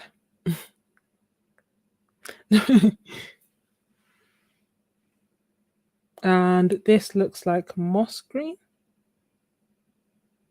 Did I buy moss green? No, I didn't buy moss green, but I'll show you their moss green because they do have a moss something green as well. I'll show you in the bigger swatches. Then this is Potter's Pink. And I got this. You know, normally I'm not the biggest Potter's Pink person, but I got this because it leans. Let me make sure it's in the way. It leans pink, like it heavily leans pink, as opposed to leaning brown, which is where I feel most of them go.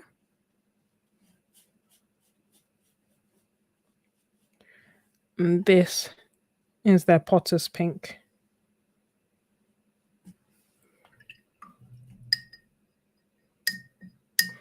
Winsor & Newton sap green.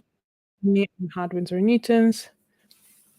But I feel like, correct me if I'm wrong, Winsor & Newton's and Daniel Smith's are quite similar.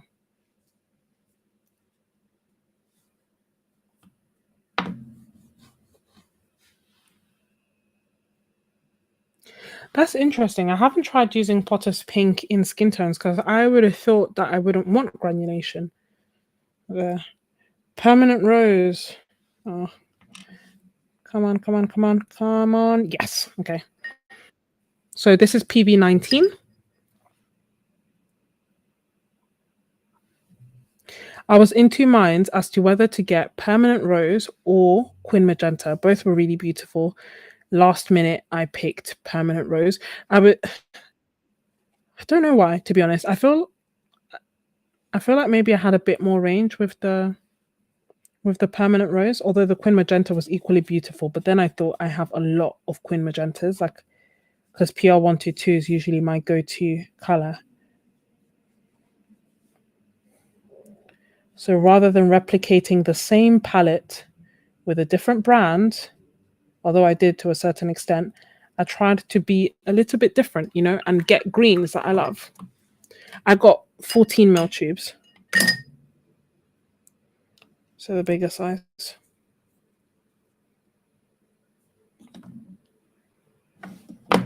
This is Nebula. So this one I'm curious about because I swatched a color that I thought was Nebula.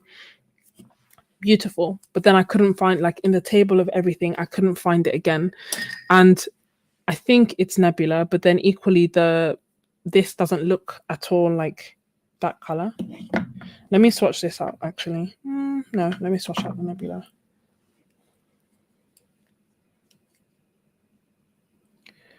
Okay. Gosh. No. Trying to...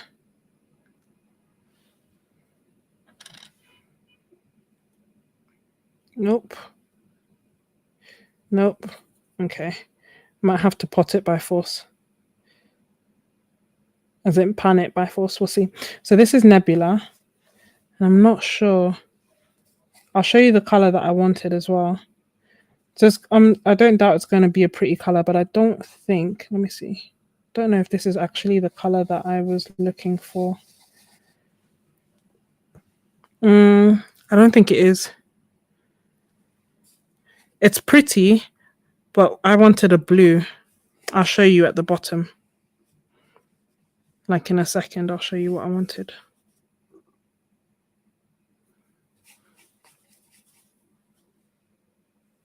Looks like Moonglow, exactly, yeah.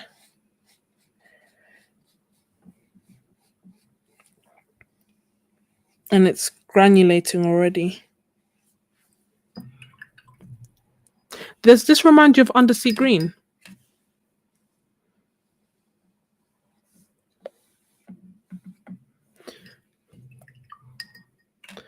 tap the bottom of the tube.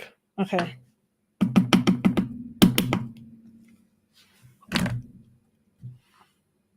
It worked.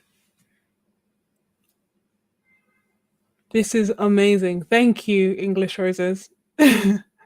Oh, in the belly of the brush. Thank you.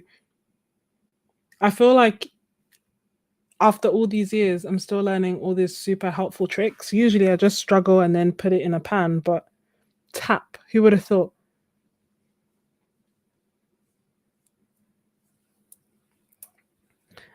So this is, oh, this one has Potter's Pink in it. This is Potter's Pink and Ultramarine Nebula. It's Nebula with one L, yeah, one L. PR233 and PB29. This one was Permanent Rose.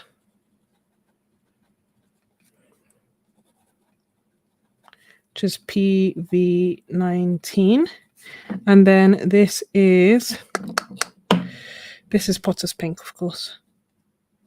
Potter's.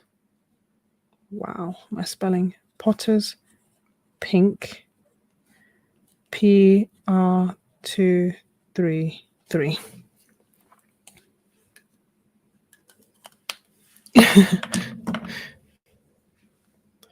Okay, let's do the next few colors. So we have, in theory, I'm going to try and fit 4 in this page. So I'm going to swatch this out. It kind of kills me that he gave me the the wrong, that the rest have black and this one has white, but it is what it is. So this is Perylene Violet. Oh, it's not open. Okay, cool. Let's open this. Perylene Violet. Okay, good. I thought it would explode as soon as I open it, but it hasn't.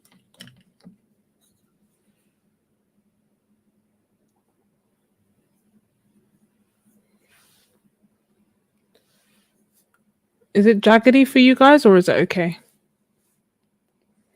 Oh, beautiful. The only sad thing about this is that it has a drying shift, but when it goes on, my goodness. Stunning.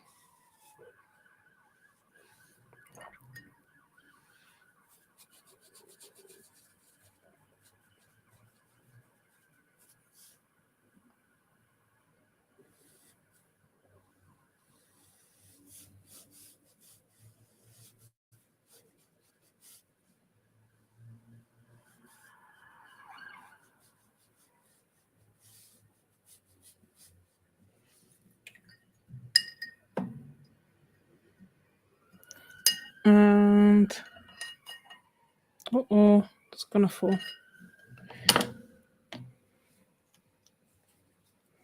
This is PV29, Perylene Violet.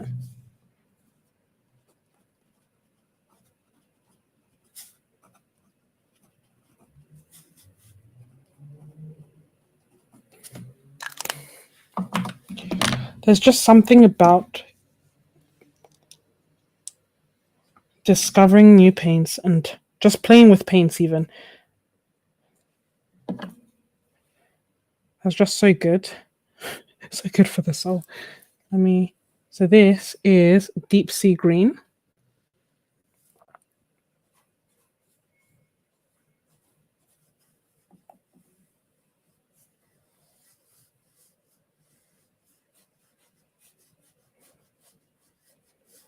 And this is another one that just granulated in such an unexpected way. Do you know what? I wonder if the color that I was thinking about is actually Deep Sea Green and I already had it. I'll show you the swatch later.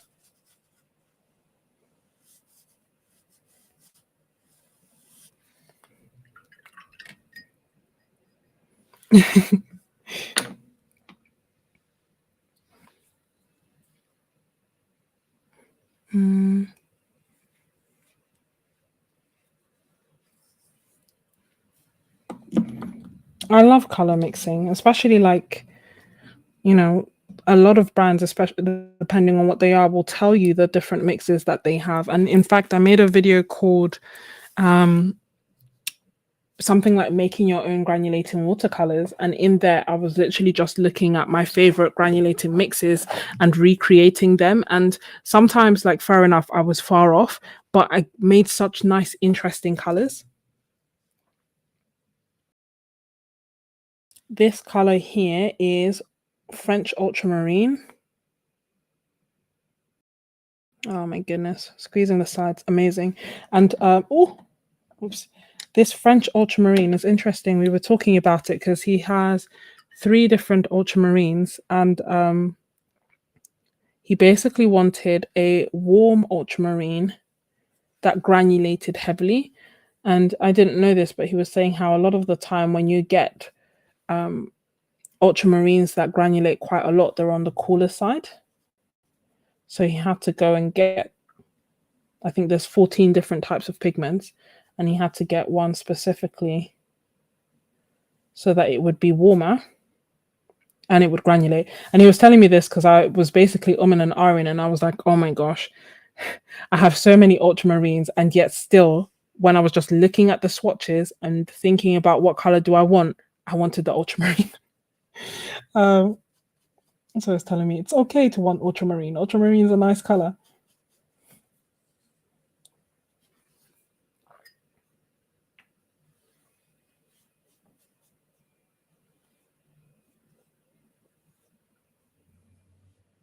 And there we go.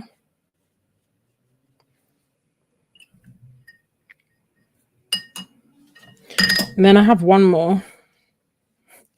Because why get 12 when you can get 13? And that is sage green, which I should have probably done somewhere else. But that's okay. I'll do it right here.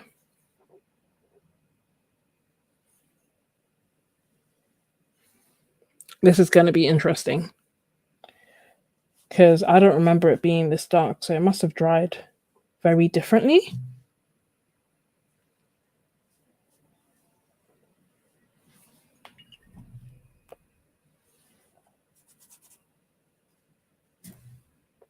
Is this what? I'm so confused.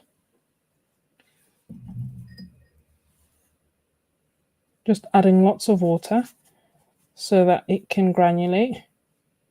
This looks almost black, which is why I'm confused, because it's not the kind of color that I would get, which makes me think, does it granulate a lot or does it need to be mixed? Time.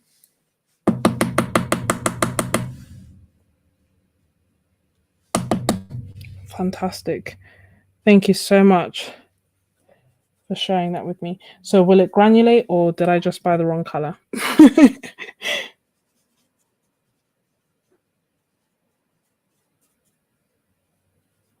Doing the opposite of what you should do with granulation and fussing with it. But let me leave it and then see what it is. So this has PR101, PR233, PB29, and PY150. And you can see I was selecting with my heart as opposed to my analytical thinking, because otherwise I wouldn't have got something that has 4 pigments. So that is sage green, and it is PR101, PR101, PR233,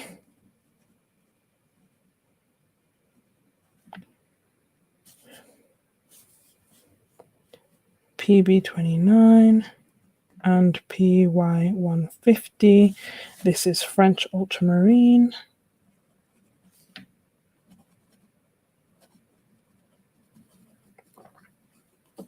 Which is PB29.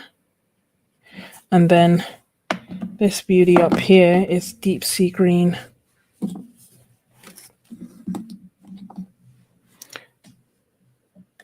And then I'll catch up on the comments, my bad. Deep sea green, which is PBK11, PBK11, PB72, it's like cobalt or cerulean blue, cobalt blue, and PG7, which is phthalo green. What an interesting mix. And these are the Jackman colors that I got.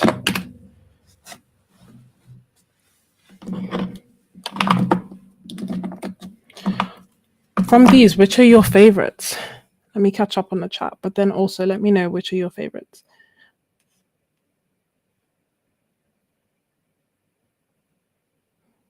Oh, I need to look at Art Sherpa.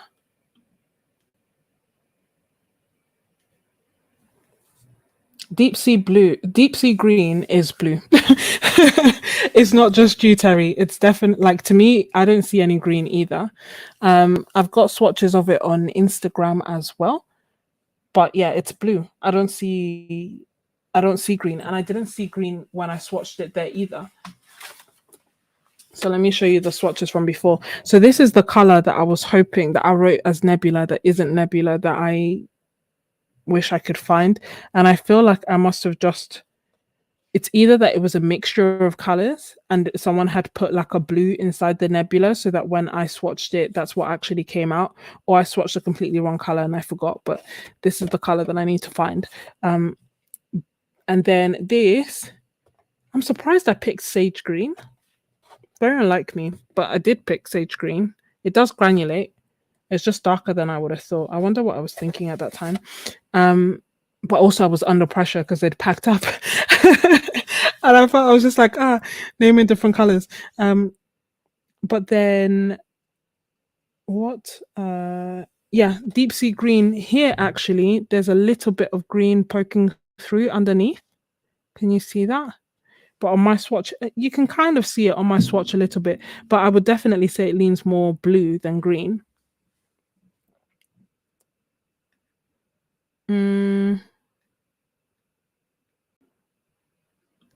I love color too.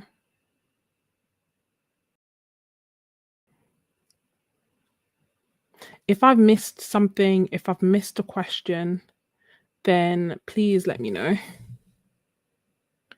By just repeating it again so that I can read it, or put question in caps before it so that I can see it and I won't miss it. You love violet and the rainforest. So this, yeah, this violet is the one that went all over the place, but it was so nice and so moody. And then also rainforest, as I say, is one that I picked up afterwards. And I'm like, I can't believe I didn't pick that up on day one. Very neutral combo. Yes, I'm for watercolors a lot of the time, I'm either thinking of florals or landscapes. So I feel like this is very heavily landscape leaning, and perhaps only missing like a burnt umber. And then that would be perfect. And in fact, I feel like this here, this autumn foliage, which is kind of like a burnt sienna color, would be a beautiful addition to this palette, I think. And what else would I add? I feel like that's the main one that's missing, but they have so many colors. I was also kind of tempted by Sahara and Golden Ochre, but in terms of like a must-have, I think I need a brown or something here. No, and maybe like I feel like I need this autumn foliage. Definitely.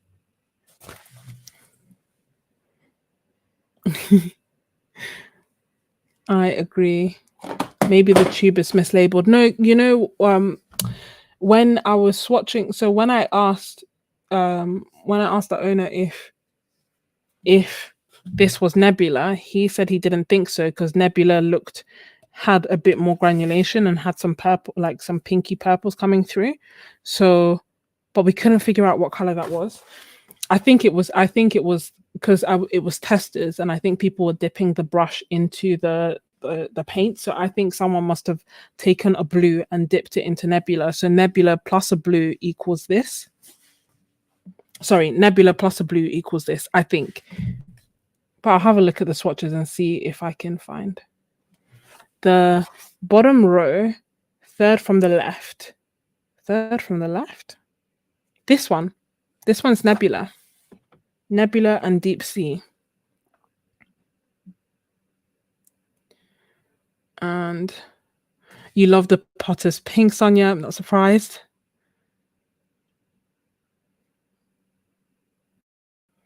Lovely. Oh, the soft green. Yeah, the soft green was really it was really pretty. It was just a bit harder for me to reactivate, and I was like, will I use it? And also very gentle. But I liked the cobalt green light a bit more. They're similar hue. The soft green is just lighter and I guess softer. The petal shadow. I'm so impressed you can read my writing, Nicole. But yeah, this is again another really beautiful color. I'm so glad you're enjoying the lives. I love lives. It's just nice to actually be able to chat and enjoy color and watercolors and art supplies and creating art together. And it's good if you just have me in the background and you're doing your own thing, but equally it's good and fun in the chat.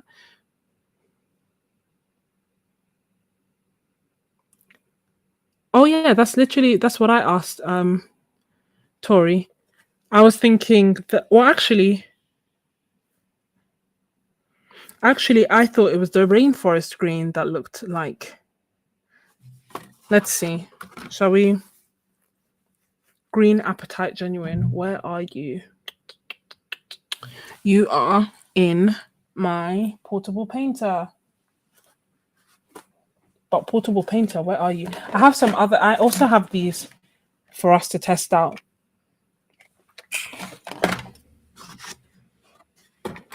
And the papers as well. Oh, where did I put my portable painter?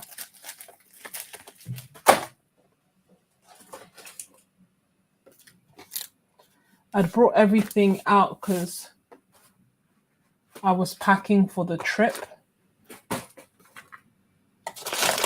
Oh, here it is. But the thing is, I'm always so bad at labeling. Did I put, oh, look at me. Past me took care of future me.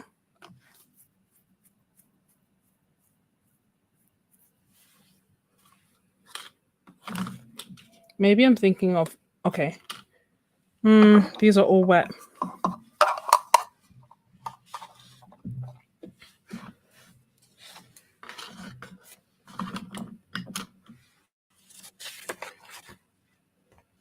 So I'm gonna hold these like this for a second.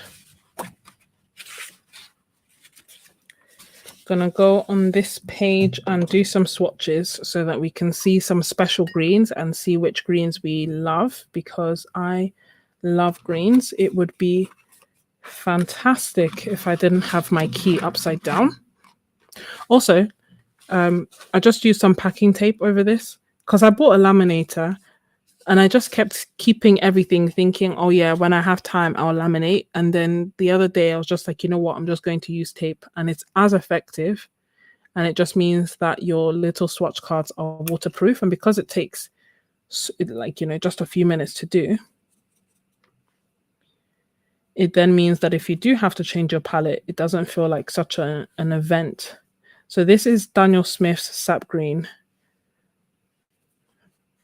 also known as my favorite sap green.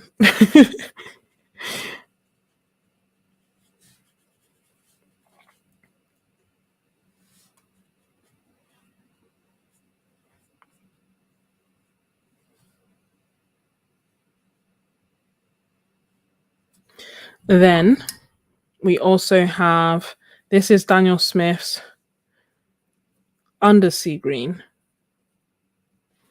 also known as an absolutely stunning green. Really granulating, full of character.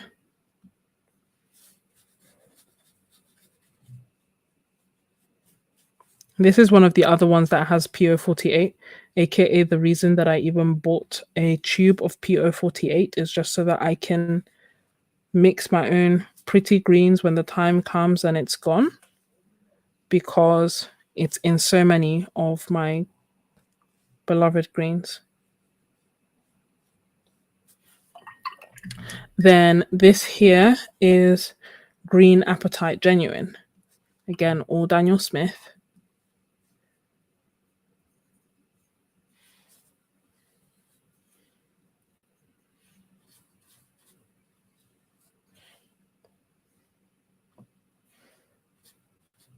Beautiful. And this granulates a lot. I'm just picking up water, by the way, not paint, just so that I can let it granulate and we can see what resembles what. So that's those colors. And then finally it's happened to me. Then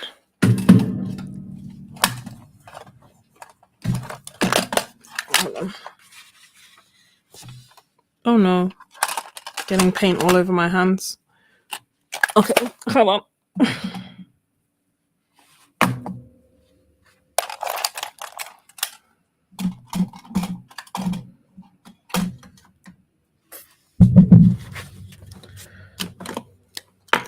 So Daniel Smith Sap Green,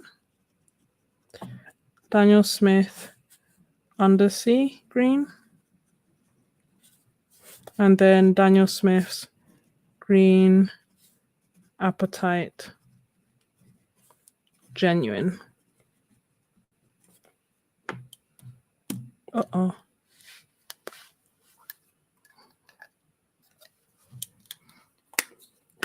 And now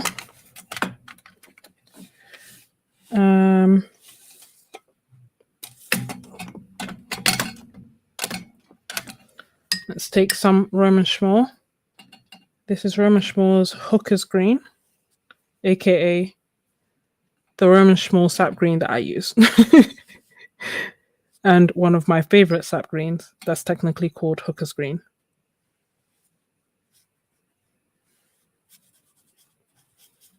Let me just add some more water.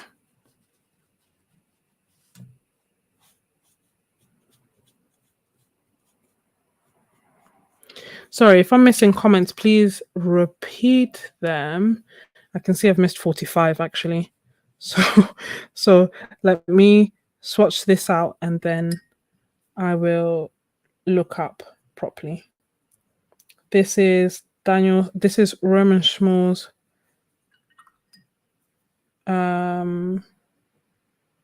Aquarius Green.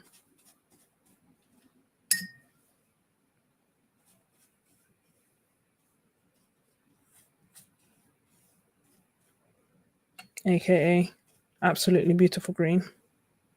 I need to get, I don't have to hand Roman Schmoll's Autumn Green, but that would have been another one to do a nice comparison with, because that again really granulates beautifully. Well, it's not in my main palette. I figured having 3 greens in my main palette was enough. Let me catch up as these dry, and then I will swatch the Jackmans on this page as well so that we can see how they compare to the Daniel Smith colors and the trying to not get paint all over myself. It's touch and go.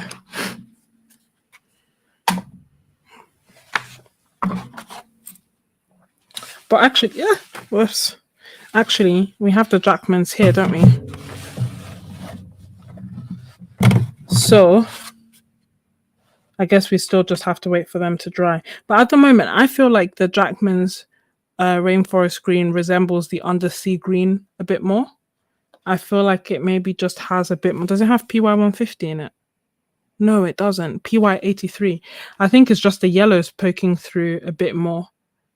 Whereas the green Apatite Genuine is almost like phthalo green with brown on top.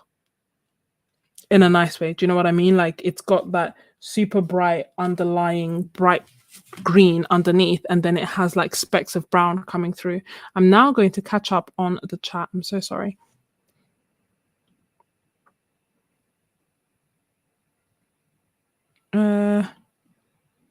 Oh, you love the which one? The jade green? Terry?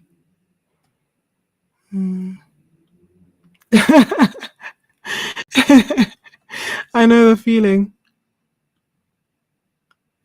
The yellow ochre mixed with the potter's pink. I don't have a yellow ochre, but do you mean mixing it with the azo yellow?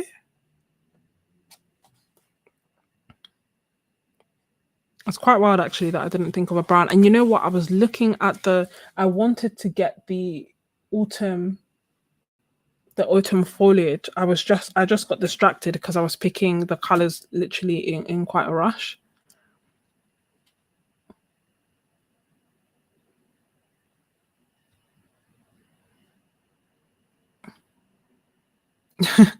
I agree. It's why I love the live streams as well. I'm so impressed. Like you could see it from far and be like, yeah, that's what I want. Amethyst is beautiful too, and that was one of the popular ones actually. Up here, right in the middle.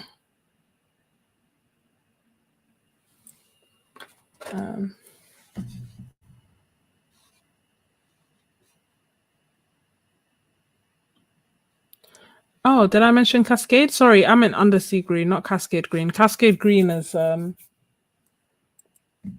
quite different.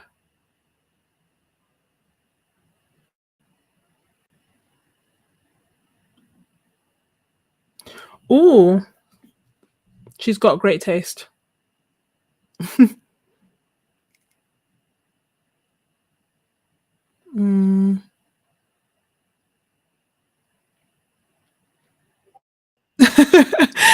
Nicole. I'm glad your phone held together, and Undersea Green is a great color. I completely agree. Could you compare Daniel Smith and Roman Schmoll's buff titaniums with Jackmans as well, please? Yes, I can. I'm just waiting for this to dry so I can put it down and then we can start like doing different color comparisons. You may just have to remind me, Tori.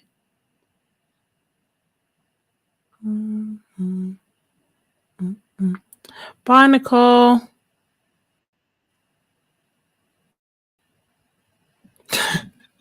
Was I even born? Oh my god, I can't believe I've missed like 50 comments. Hold on, thank you. Oh, I'm so glad that they were helpful. I love making videos about like art supplies and traveling, and because I love doing it so much, and especially because I feel like I have to put so much thought before I go, and you already have a million and one things to think about. So if I can make that easier by at least doing the thinking and then summarizing it in a video, then it's all good.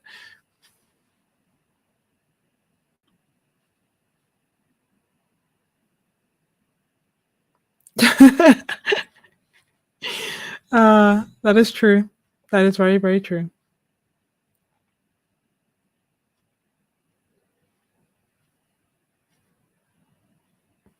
Good night, Sonia. And will I be trying the Crystalline watercolors? I will indeed. Okay, I think I'm all caught up. But this is still wet. So let's use another piece of... This side is dry. I don't want to... the reason I don't want to dry it with a blow dryer is because it then kind of like affects the granulation. So I kind of want to see how they behave without me meddling. And then, you know, if I want to use blow dryers and whatnot, that's fine. So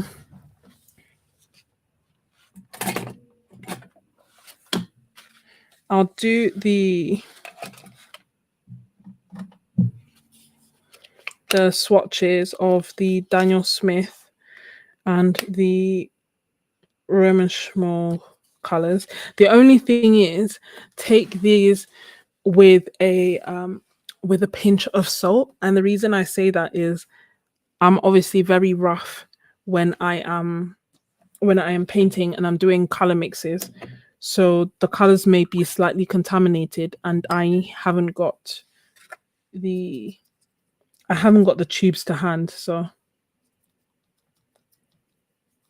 it's not the best representation. I try to keep some of my colors clean, especially the light ones, but because I do a lot of mixing and because I use them on the go, it's not as good a representation as if it was fresh from the tube. Nonetheless, this is Daniel Smith's buff titanium. You can see that I lean towards the same kind of buff titaniums.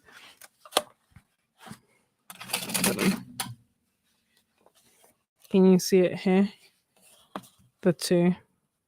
So the Jackman's one gets a bit warmer, like it has a bit. Can you see here on the edge how it's slightly darker? So it can get a bit darker and a bit warmer than the Daniel Smith one. Whereas the Daniel Smith one is, again, a bit on the warmer side, but it hasn't got I guess much of a range. It's just like a nice steady color. So, and then we have the Roman Schmoll one, which I have probably contaminated the most, but I'm just trying to, you know, dig a hole so that I can get to a nice clean, uncontaminated part.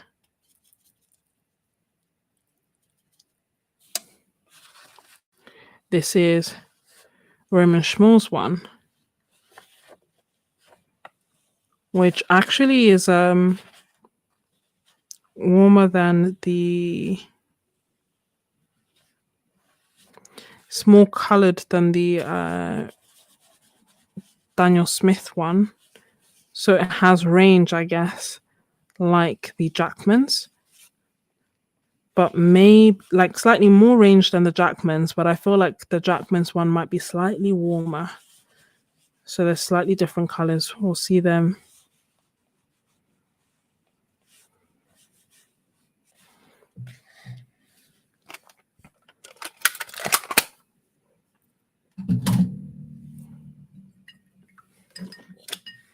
I'll swatch them together on this page for ease.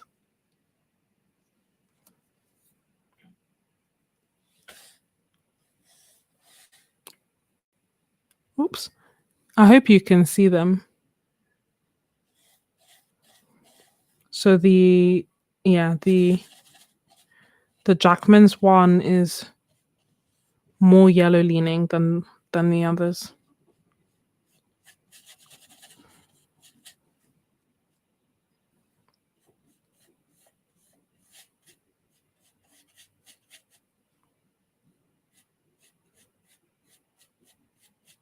I hope you can see them. Hold on. Whoops. Flicking water all over myself. Part of the reason that I'm trying this new setup is so that I can have 1080p streaming. My hope being that it's actually HD so that you can see the colors better. Which is why I was like, oh my gosh, if I've paid for 1080p and it still doesn't even, it's lagging. It'd be so annoying. So I hope that you can see slight difference between them.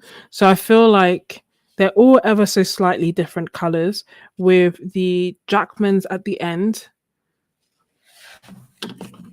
Just put, so this is Daniel Smith, Roman Schmoll, and this is Jackmans.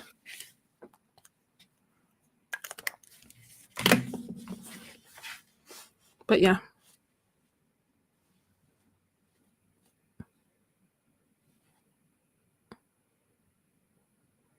Happy? You guys happy with the comparison?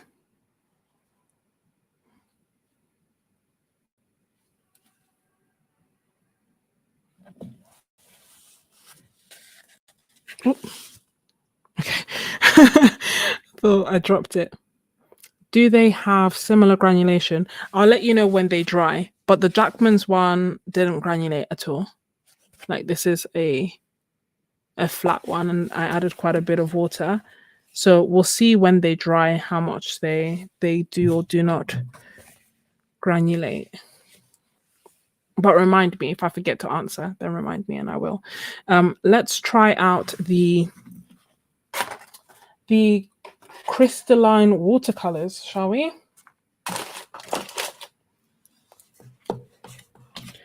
Ba, ba, ba, ba. Ba, ba, ba, da, da.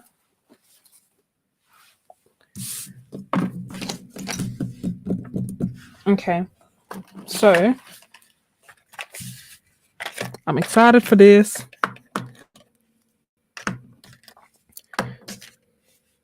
I got 4 colors that I picked up myself.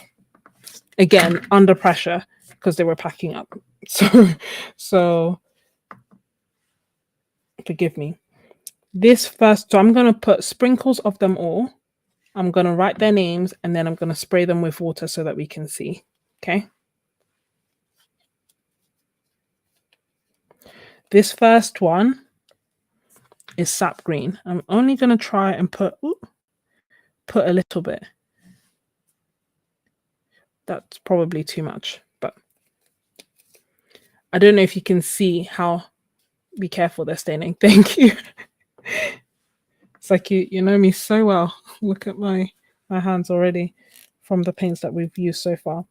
Then this here is olive green.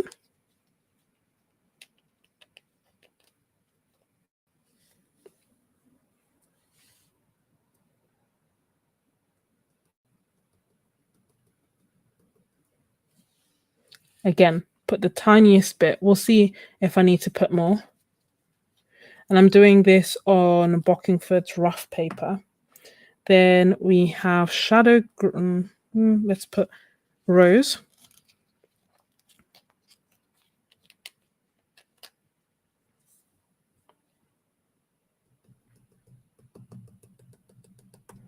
Just doing some gentle taps to put some color down. So that's rose.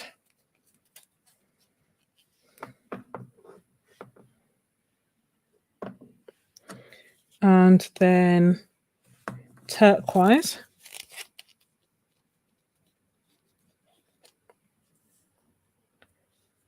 Whoops. So that's turquoise there.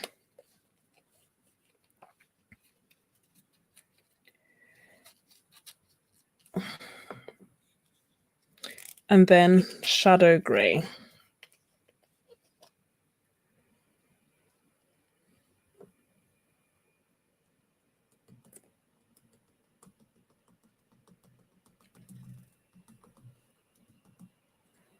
Okay. Now I'll write their name so that we know. And then you can see there's barely anything there, but I feel like that's what I did when I was trying it out. So this is sap green.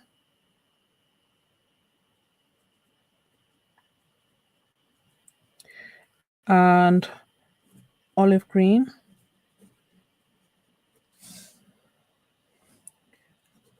Rose.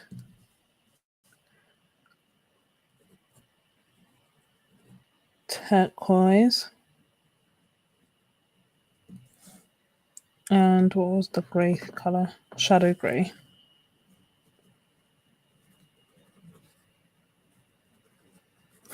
You know, I just had the wildest thought and I was like, oh, I'm going to help the ink dry by just blow drying it. Can you imagine? It would have just dispersed everything. So I'm going to take this as a break to have a drink because it's been a really fun 2.5 hours. And then once that ink is dry, I'm just going to add water.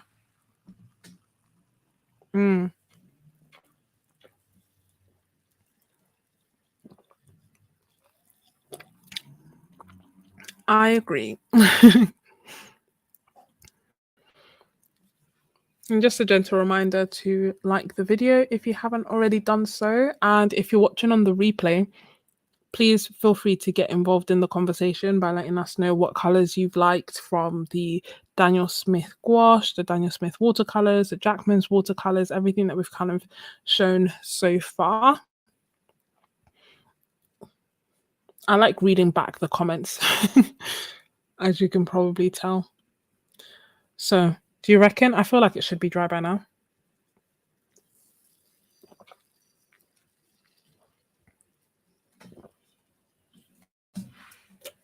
Sorry. Okay. Let's do this. Where's my water? Should have maybe invested that time in looking for my water bottle. I had it here and I heard it. Did it drop? It was just here.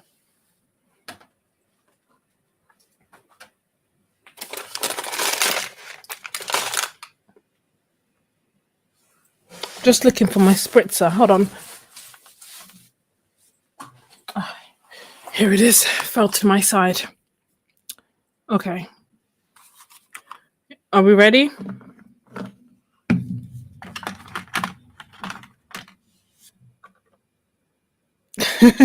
Hi, Derwood. I may like unbleached titanium. I may try that. I've seen it in acrylics. I have it in acrylics, as a Posca, and I do like that color. You're right, Catherine.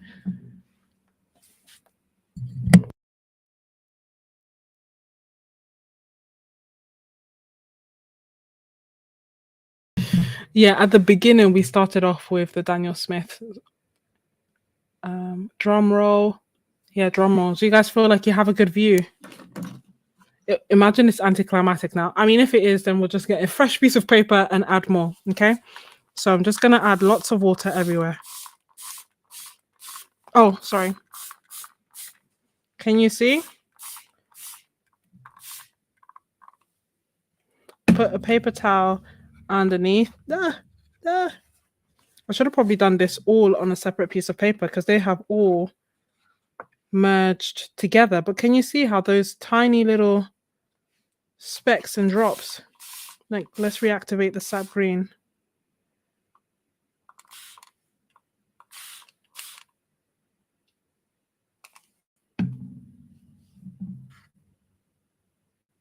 Can you see that?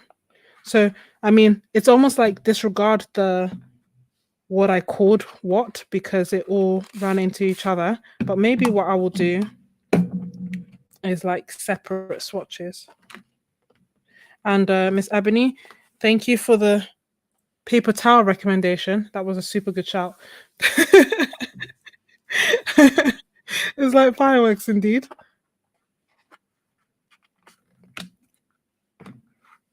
Okay. Do you know what I'll do? As I put this to the side to dry, I'll bring this back. Has this still not dried? No, it's still not dried. I'm gonna blow dry this and then we'll do a page.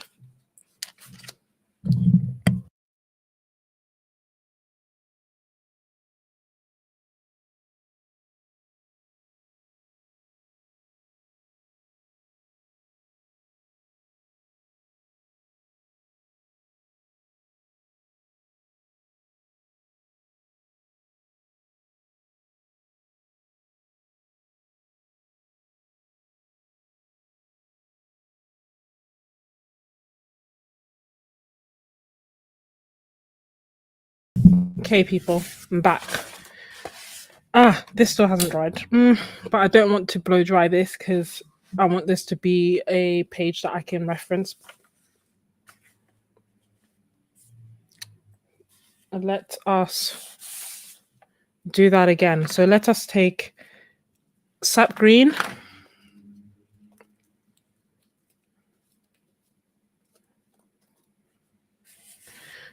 and put it here. Oh no. You see, this is why I didn't want to wet the page before. I know that you can do it, but given that I've tipped like the majority of the thing inside, if that was wet, that would be like, that's it. But given that it's still dry, I can just try my hardest to scoop it back into the bottle.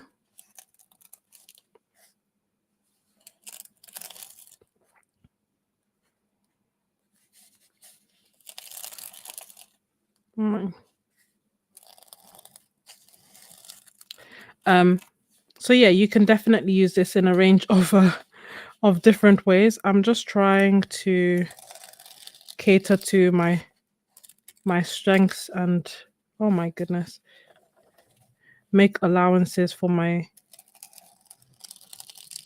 deficiencies.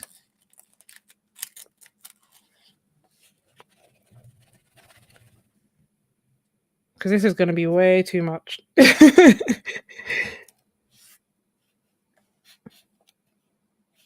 Because the other side, the pages are still wet.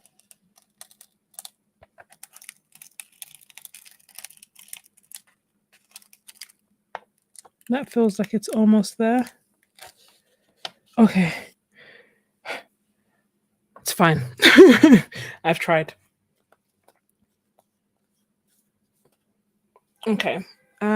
Cindy. Hopefully it doesn't seep through when wet. We are about to learn a whole bunch of things together. So I've got a wet brush, picking some of that up so that I can wet it. And we can see what that is like. And then again, using some of that brush, picking it up and using it here. So that's the color that we get. And then, as per before, this time, ideally without me blocking your way,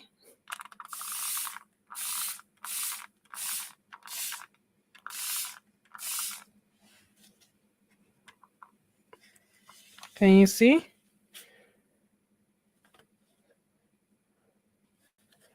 So it's interesting because there's so many different like colors. There's blues, there's reds, and I guess all together they mix to make this sap green like color. But when you actually have it and you're spraying it, you can see all these different colors.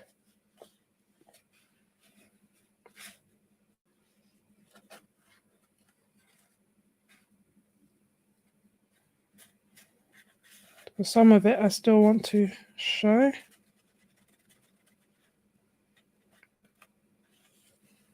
And then we'll see if it goes through. Hopefully it doesn't.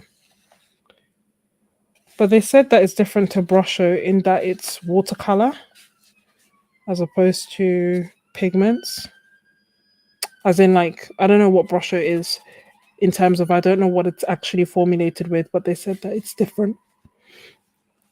So that's that one. And then on this page, let's do turquoise. Just so that I know. This time, hopefully being a little bit more gentle. Okay, that's it.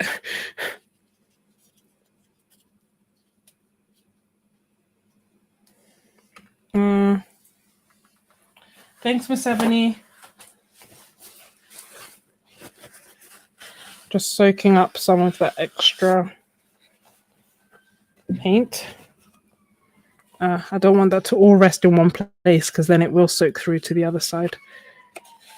So I'm just going to use a brush and manipulate it over here.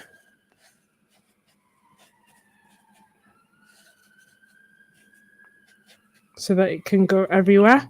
And then let us do the same on this side. And I've added even less.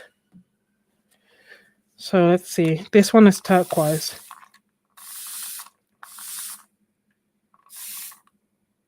Can you see? This is really pretty.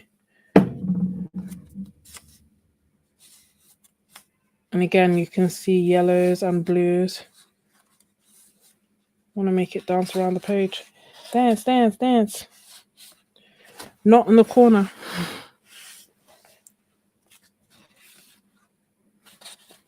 Some of the pigments haven't reactivated, you see, so.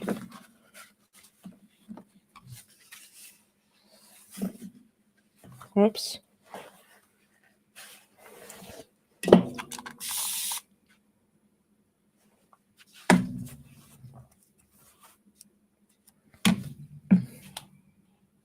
Ooh, that's awesome.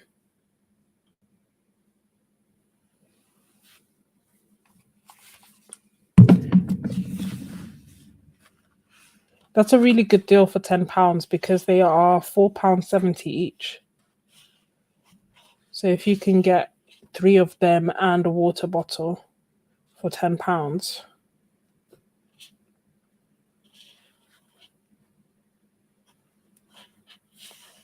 That's a really good deal.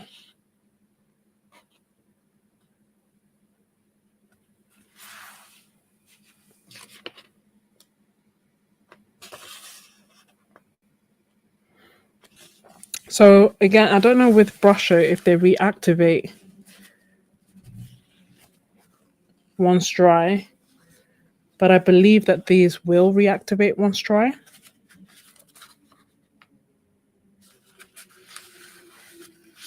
I was done, but now I'm.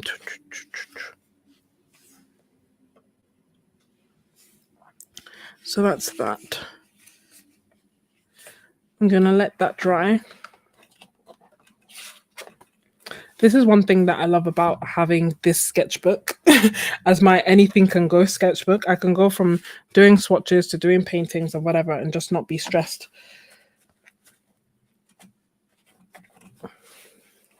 Oh no, keep picking it up. Let me just.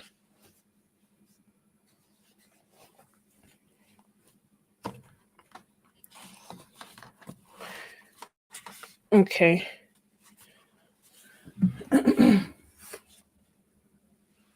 So let us do some more. I feel like I've tested out almost everything apart from our beautiful, juicy, gigantic brush and some of the PanArt paper.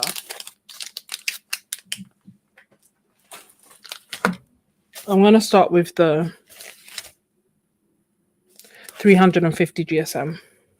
They're not, so I bought some as well on its packaging. This is not in its packaging. So if it's behaving as I expect it to behave, we continue. If it starts behaving in a bit of a weird way, then I have to assume that I've lent something on it and we will open a fresh one and take it from there. So this brush is a synthetic mop brush, water for the watercolors. It's round. What? Oh no, it's just talking about different shapes. I'm like, this is not a filbert. It has some instructions on how to use them. It's made by PanArt. It's made in India, and this is what Tom Shepherd was using. So I was very curious. Oh, it's stuck in place.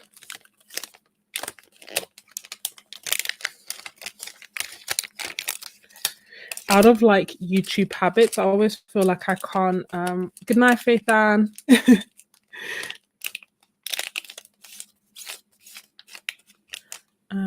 Oh, thank you, Miss Ebony. We do indeed. I always link in the belly of the brush. I always link like different discounts that I have down below in the description. So like, for example, for Etcher, because I'm one of their ambassadors, they thankfully have gifted 10% off to anyone who uses my code Sketches10.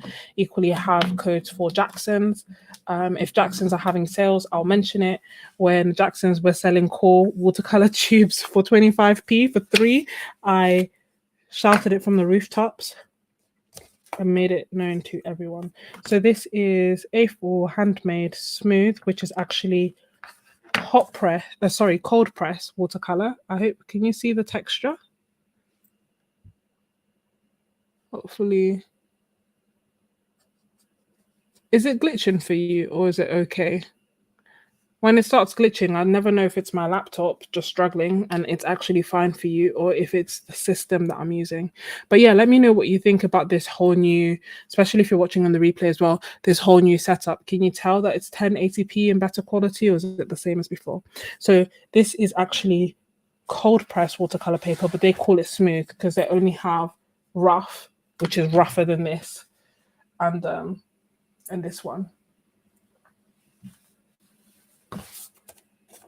It feels very soft. I'm gonna change my water. It's glitching a bit. I'm sorry. It's so annoying.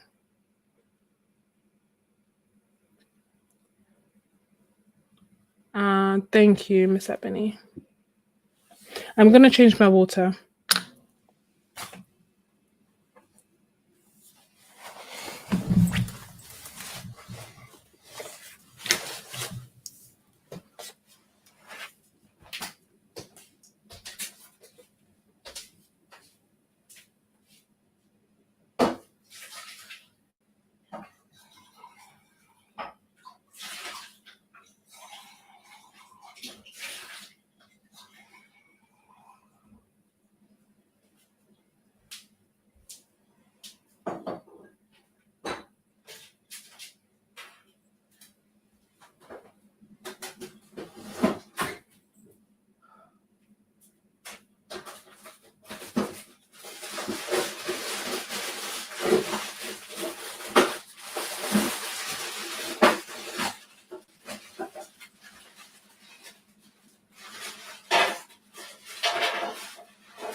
Oh, okay.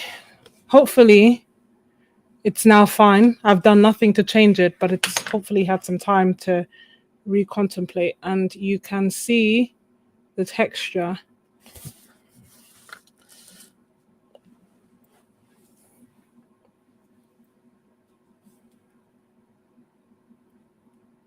I'm wondering what colors should use. Could use like deep sea green, sorry, deep sea blue, and the greens. Let's use deep sea. Where are you? Deep sea. It's tricky though, using such a big brush, but I'm equal to the task. This really leans itself better for like really big paintings, because it will no doubt hold quite an impressive amount of paint and water.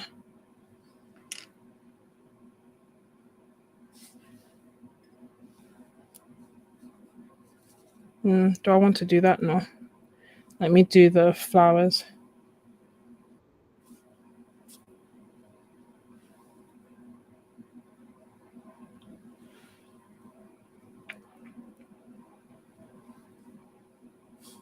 So this is the deep sea green, which to me is actually quite blue leaning.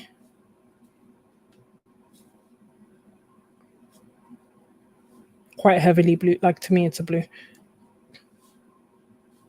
A lovely, moody, granulating blue. And before I put it, let me use it to do another one here. I almost want to go a bit bigger, given that my brush is big. I don't normally like painting with wet watercolors. I prefer like panning them, letting them dry, and then using them, because otherwise I feel like I use a crazy amount of pigment. Don't know if you can see that this is coming to a really fine tip. So like, can you see?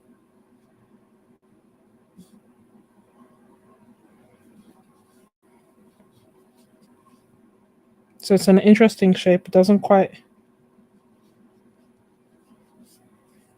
feel like a round. Do you see what I mean? This is my other round. So they're slightly different shapes, which is why everyone has their preference.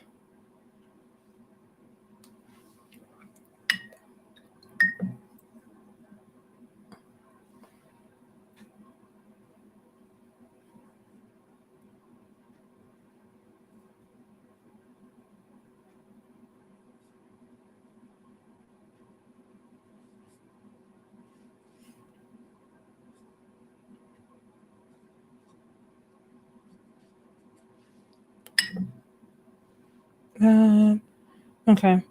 Let me know if it's okay now. The last thing I can see is it's glitching. And of course I did nothing to fix it, but I was hoping that taking the time to change my water would mean that when I'm back, it's okay.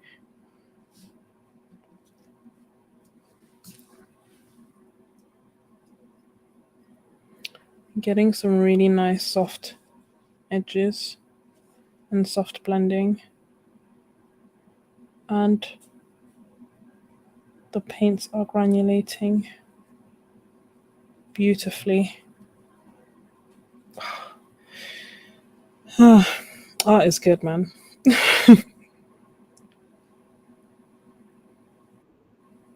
I was so hyper. This brush is size 16, which I think is too big for A4, but I'm still able to get down to the details. So it's size 16. Where did I put the case? Size 16. This is a brush. Well, this is the thing. This is a Raven size 6. This is a PanArt size 16. So I don't know what the numbers mean between across brands, but if you're buying from the same brand, then it's 16. Thank you, Tori. It's I think it's because it's coming to a fine point. So it does feel like I'm using a smaller round.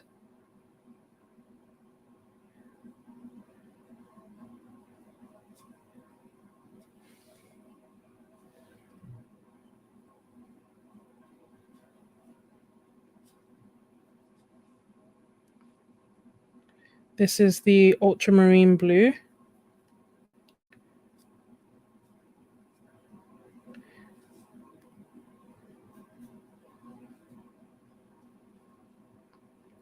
Which is, there we go. Squeezed it in. Yay. I almost wonder, should I do like a different shape flower like this? You know?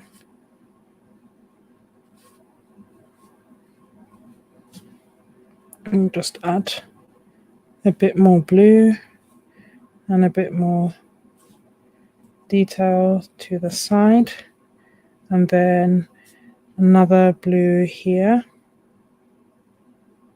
Don't know how much I liked that one. I don't want it to all be roses, you know? So I'm just varying the flowers a little bit.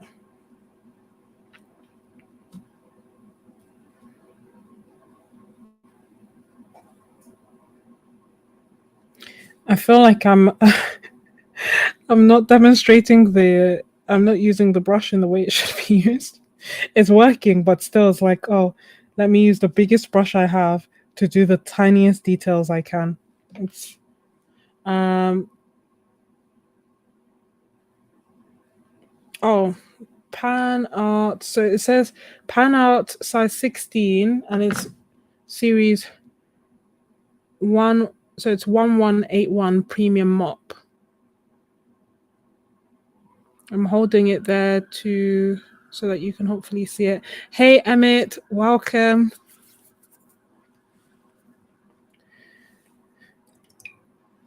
Let me know if you need to see it again, Terry.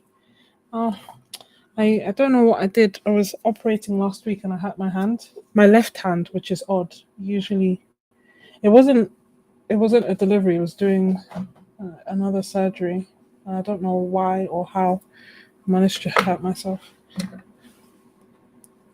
I wanted to use, yes, rainforest green. Oh, good, you got a screenshot. Oddly enough, I don't know where where PanArt are available from at the moment. I'm gonna ask them. I'm gonna reach out and ask. So this one is the rainforest green. I hope it keeps this tip forever.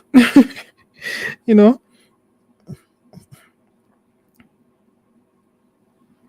Ba, ba, ba, ba.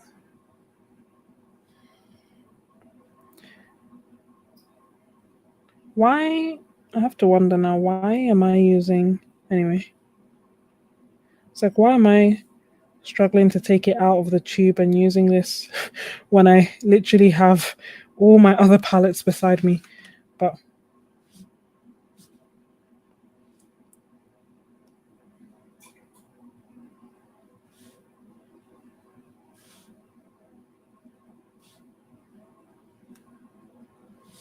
just kind of trying to see what different shapes I can get.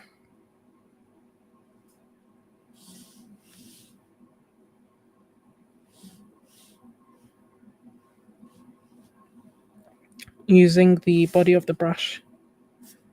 So if I put it like that and then push down and lift, seeing what kind of leaves I can get.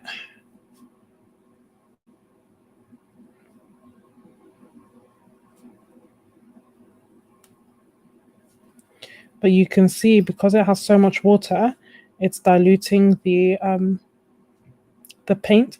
That is neither the brush's fault nor the paint's fault. It is the fault of the way that I am using this.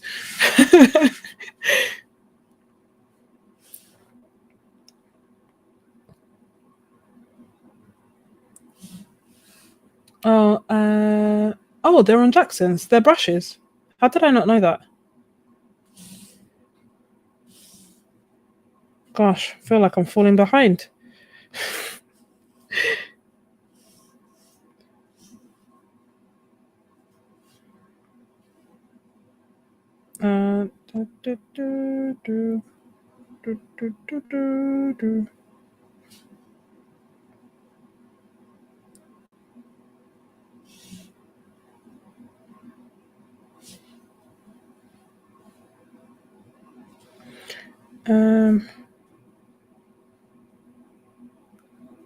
You see, that's a lot of pigment that I picked up there, which is a teeny weeny bit of a waste. So I'm picking it up and I'm going to take it somewhere else, like over here.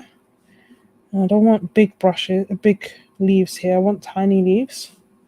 So I'm just adding tiny details with all that paint that I picked up.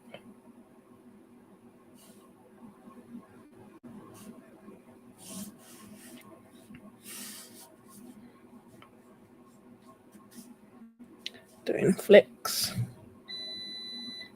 Disregard that noise in the back.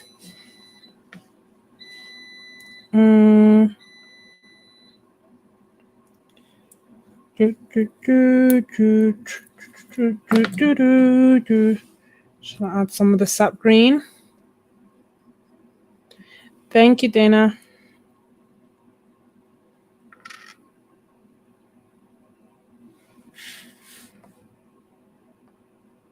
This is the sap green.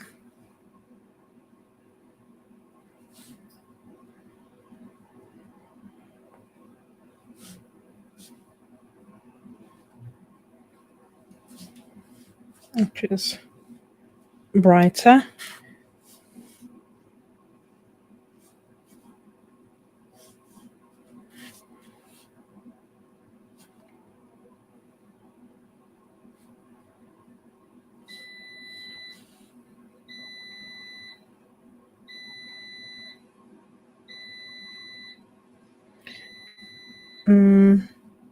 As you can see, none of my dreaded blooms are not occurring. I think that's what made it next to impossible, like very difficult for me to go back to cellulose paper. Just the fact that I don't have to work as hard to avoid blooms. I'm gonna take some more of the ultramarine blue so that I can add leaves that are blue. So I feel like on YouTube, I'm doing literally the opposite of what most people are telling you, right? So the whole point for some of, using a big brush is to be looser. You hold it further back, you have less control. And then as a result, you make more organic shapes. And I'm literally using a big brush and using it super close, quite tentatively, to make the details that I want.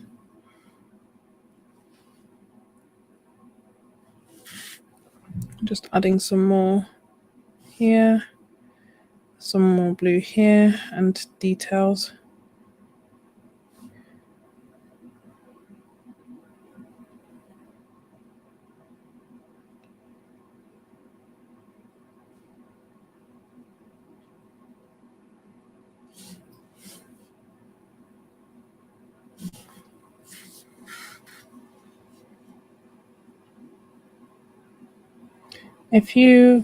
That's nice. If you have any questions, by all means, feel free to ask. And I feel like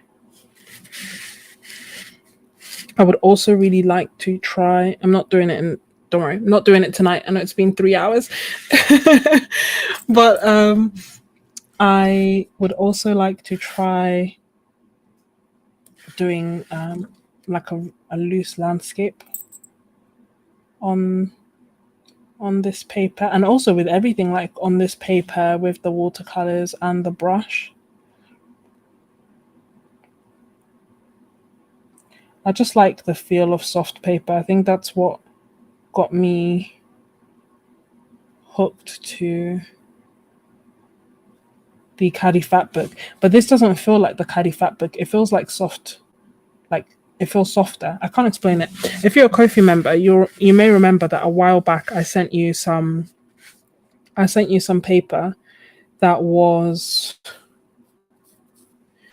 I think it was called indigo paper. And it was handmade paper also. And it felt nice and soft, but I don't feel like I like the way it handled watercolor. I was undecided, still kind of undecided. So this feels soft like that, but it handles watercolor beautifully. So I'd be curious to use the 600 one, because in theory it should then be able to handle a massive amount of water. But yeah, it was just so amazing to be able to see so many different artists, so many different art supplies, and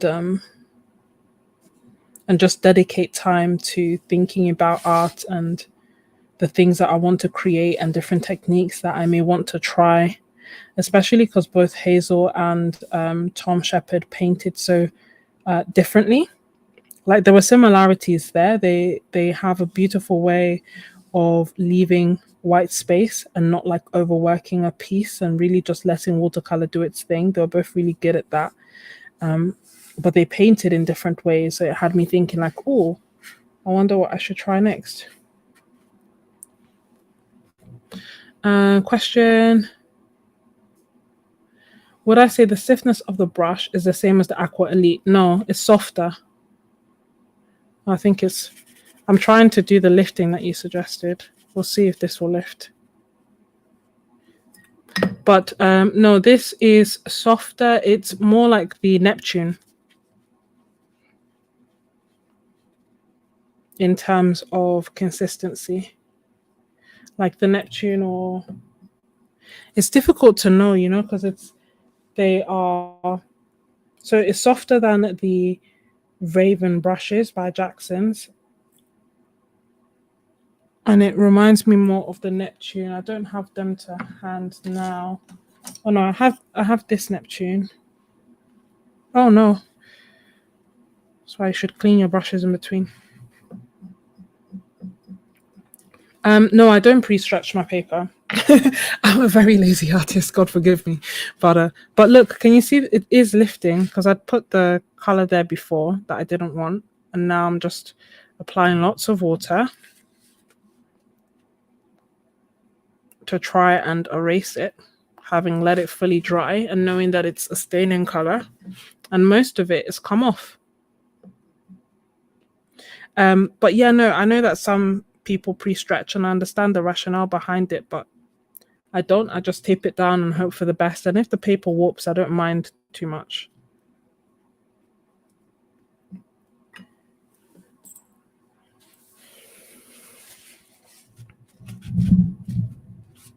Oops, be great if I didn't get brusher on it. But there you go. Oh, it's glitching again. Oh, I'm glad that you found us. I'm sorry, it's I'm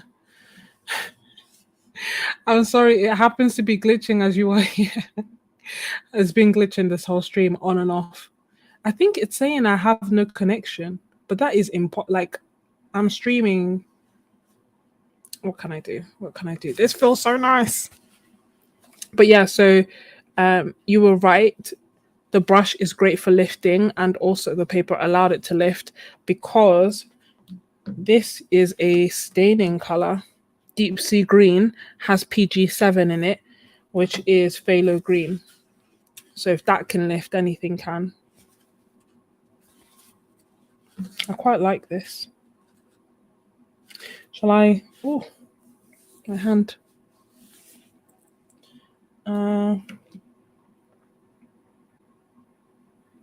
Shall I sign it?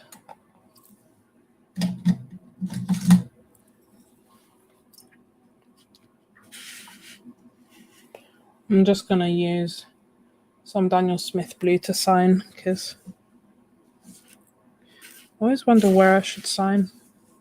Do it like here.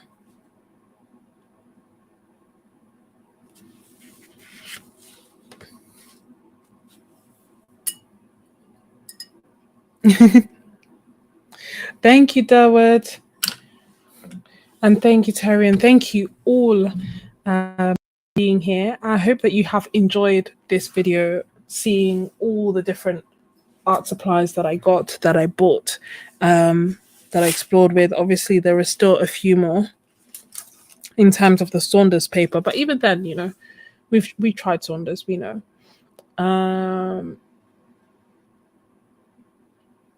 I don't have an Ethernet cable, but maybe I should get one. Because I have my speed is 125 something. My speed is fast enough for like a family. And I literally got it because I was like, I want to be able to do live streams, and yeah, it glitches. And then I was like, okay, I tried to use OBS, which is a streaming software, but my laptop just couldn't handle it. So then I tried to use StreamYard, but I can only do 720p. So now I'm trying to use a different one that I've paid for, and it's glitching. Guys, I'm trying. We'll get there. We will get there. But yeah, I think I should probably leave you all to it because it's now 1 a.m. I hope that you have enjoyed this video. Definitely stay tuned for more in terms of, I'm hoping to show more Jackman paints. I'm hoping to show more with the Daniel Smith gouache and like trying to do some paintings with it as well.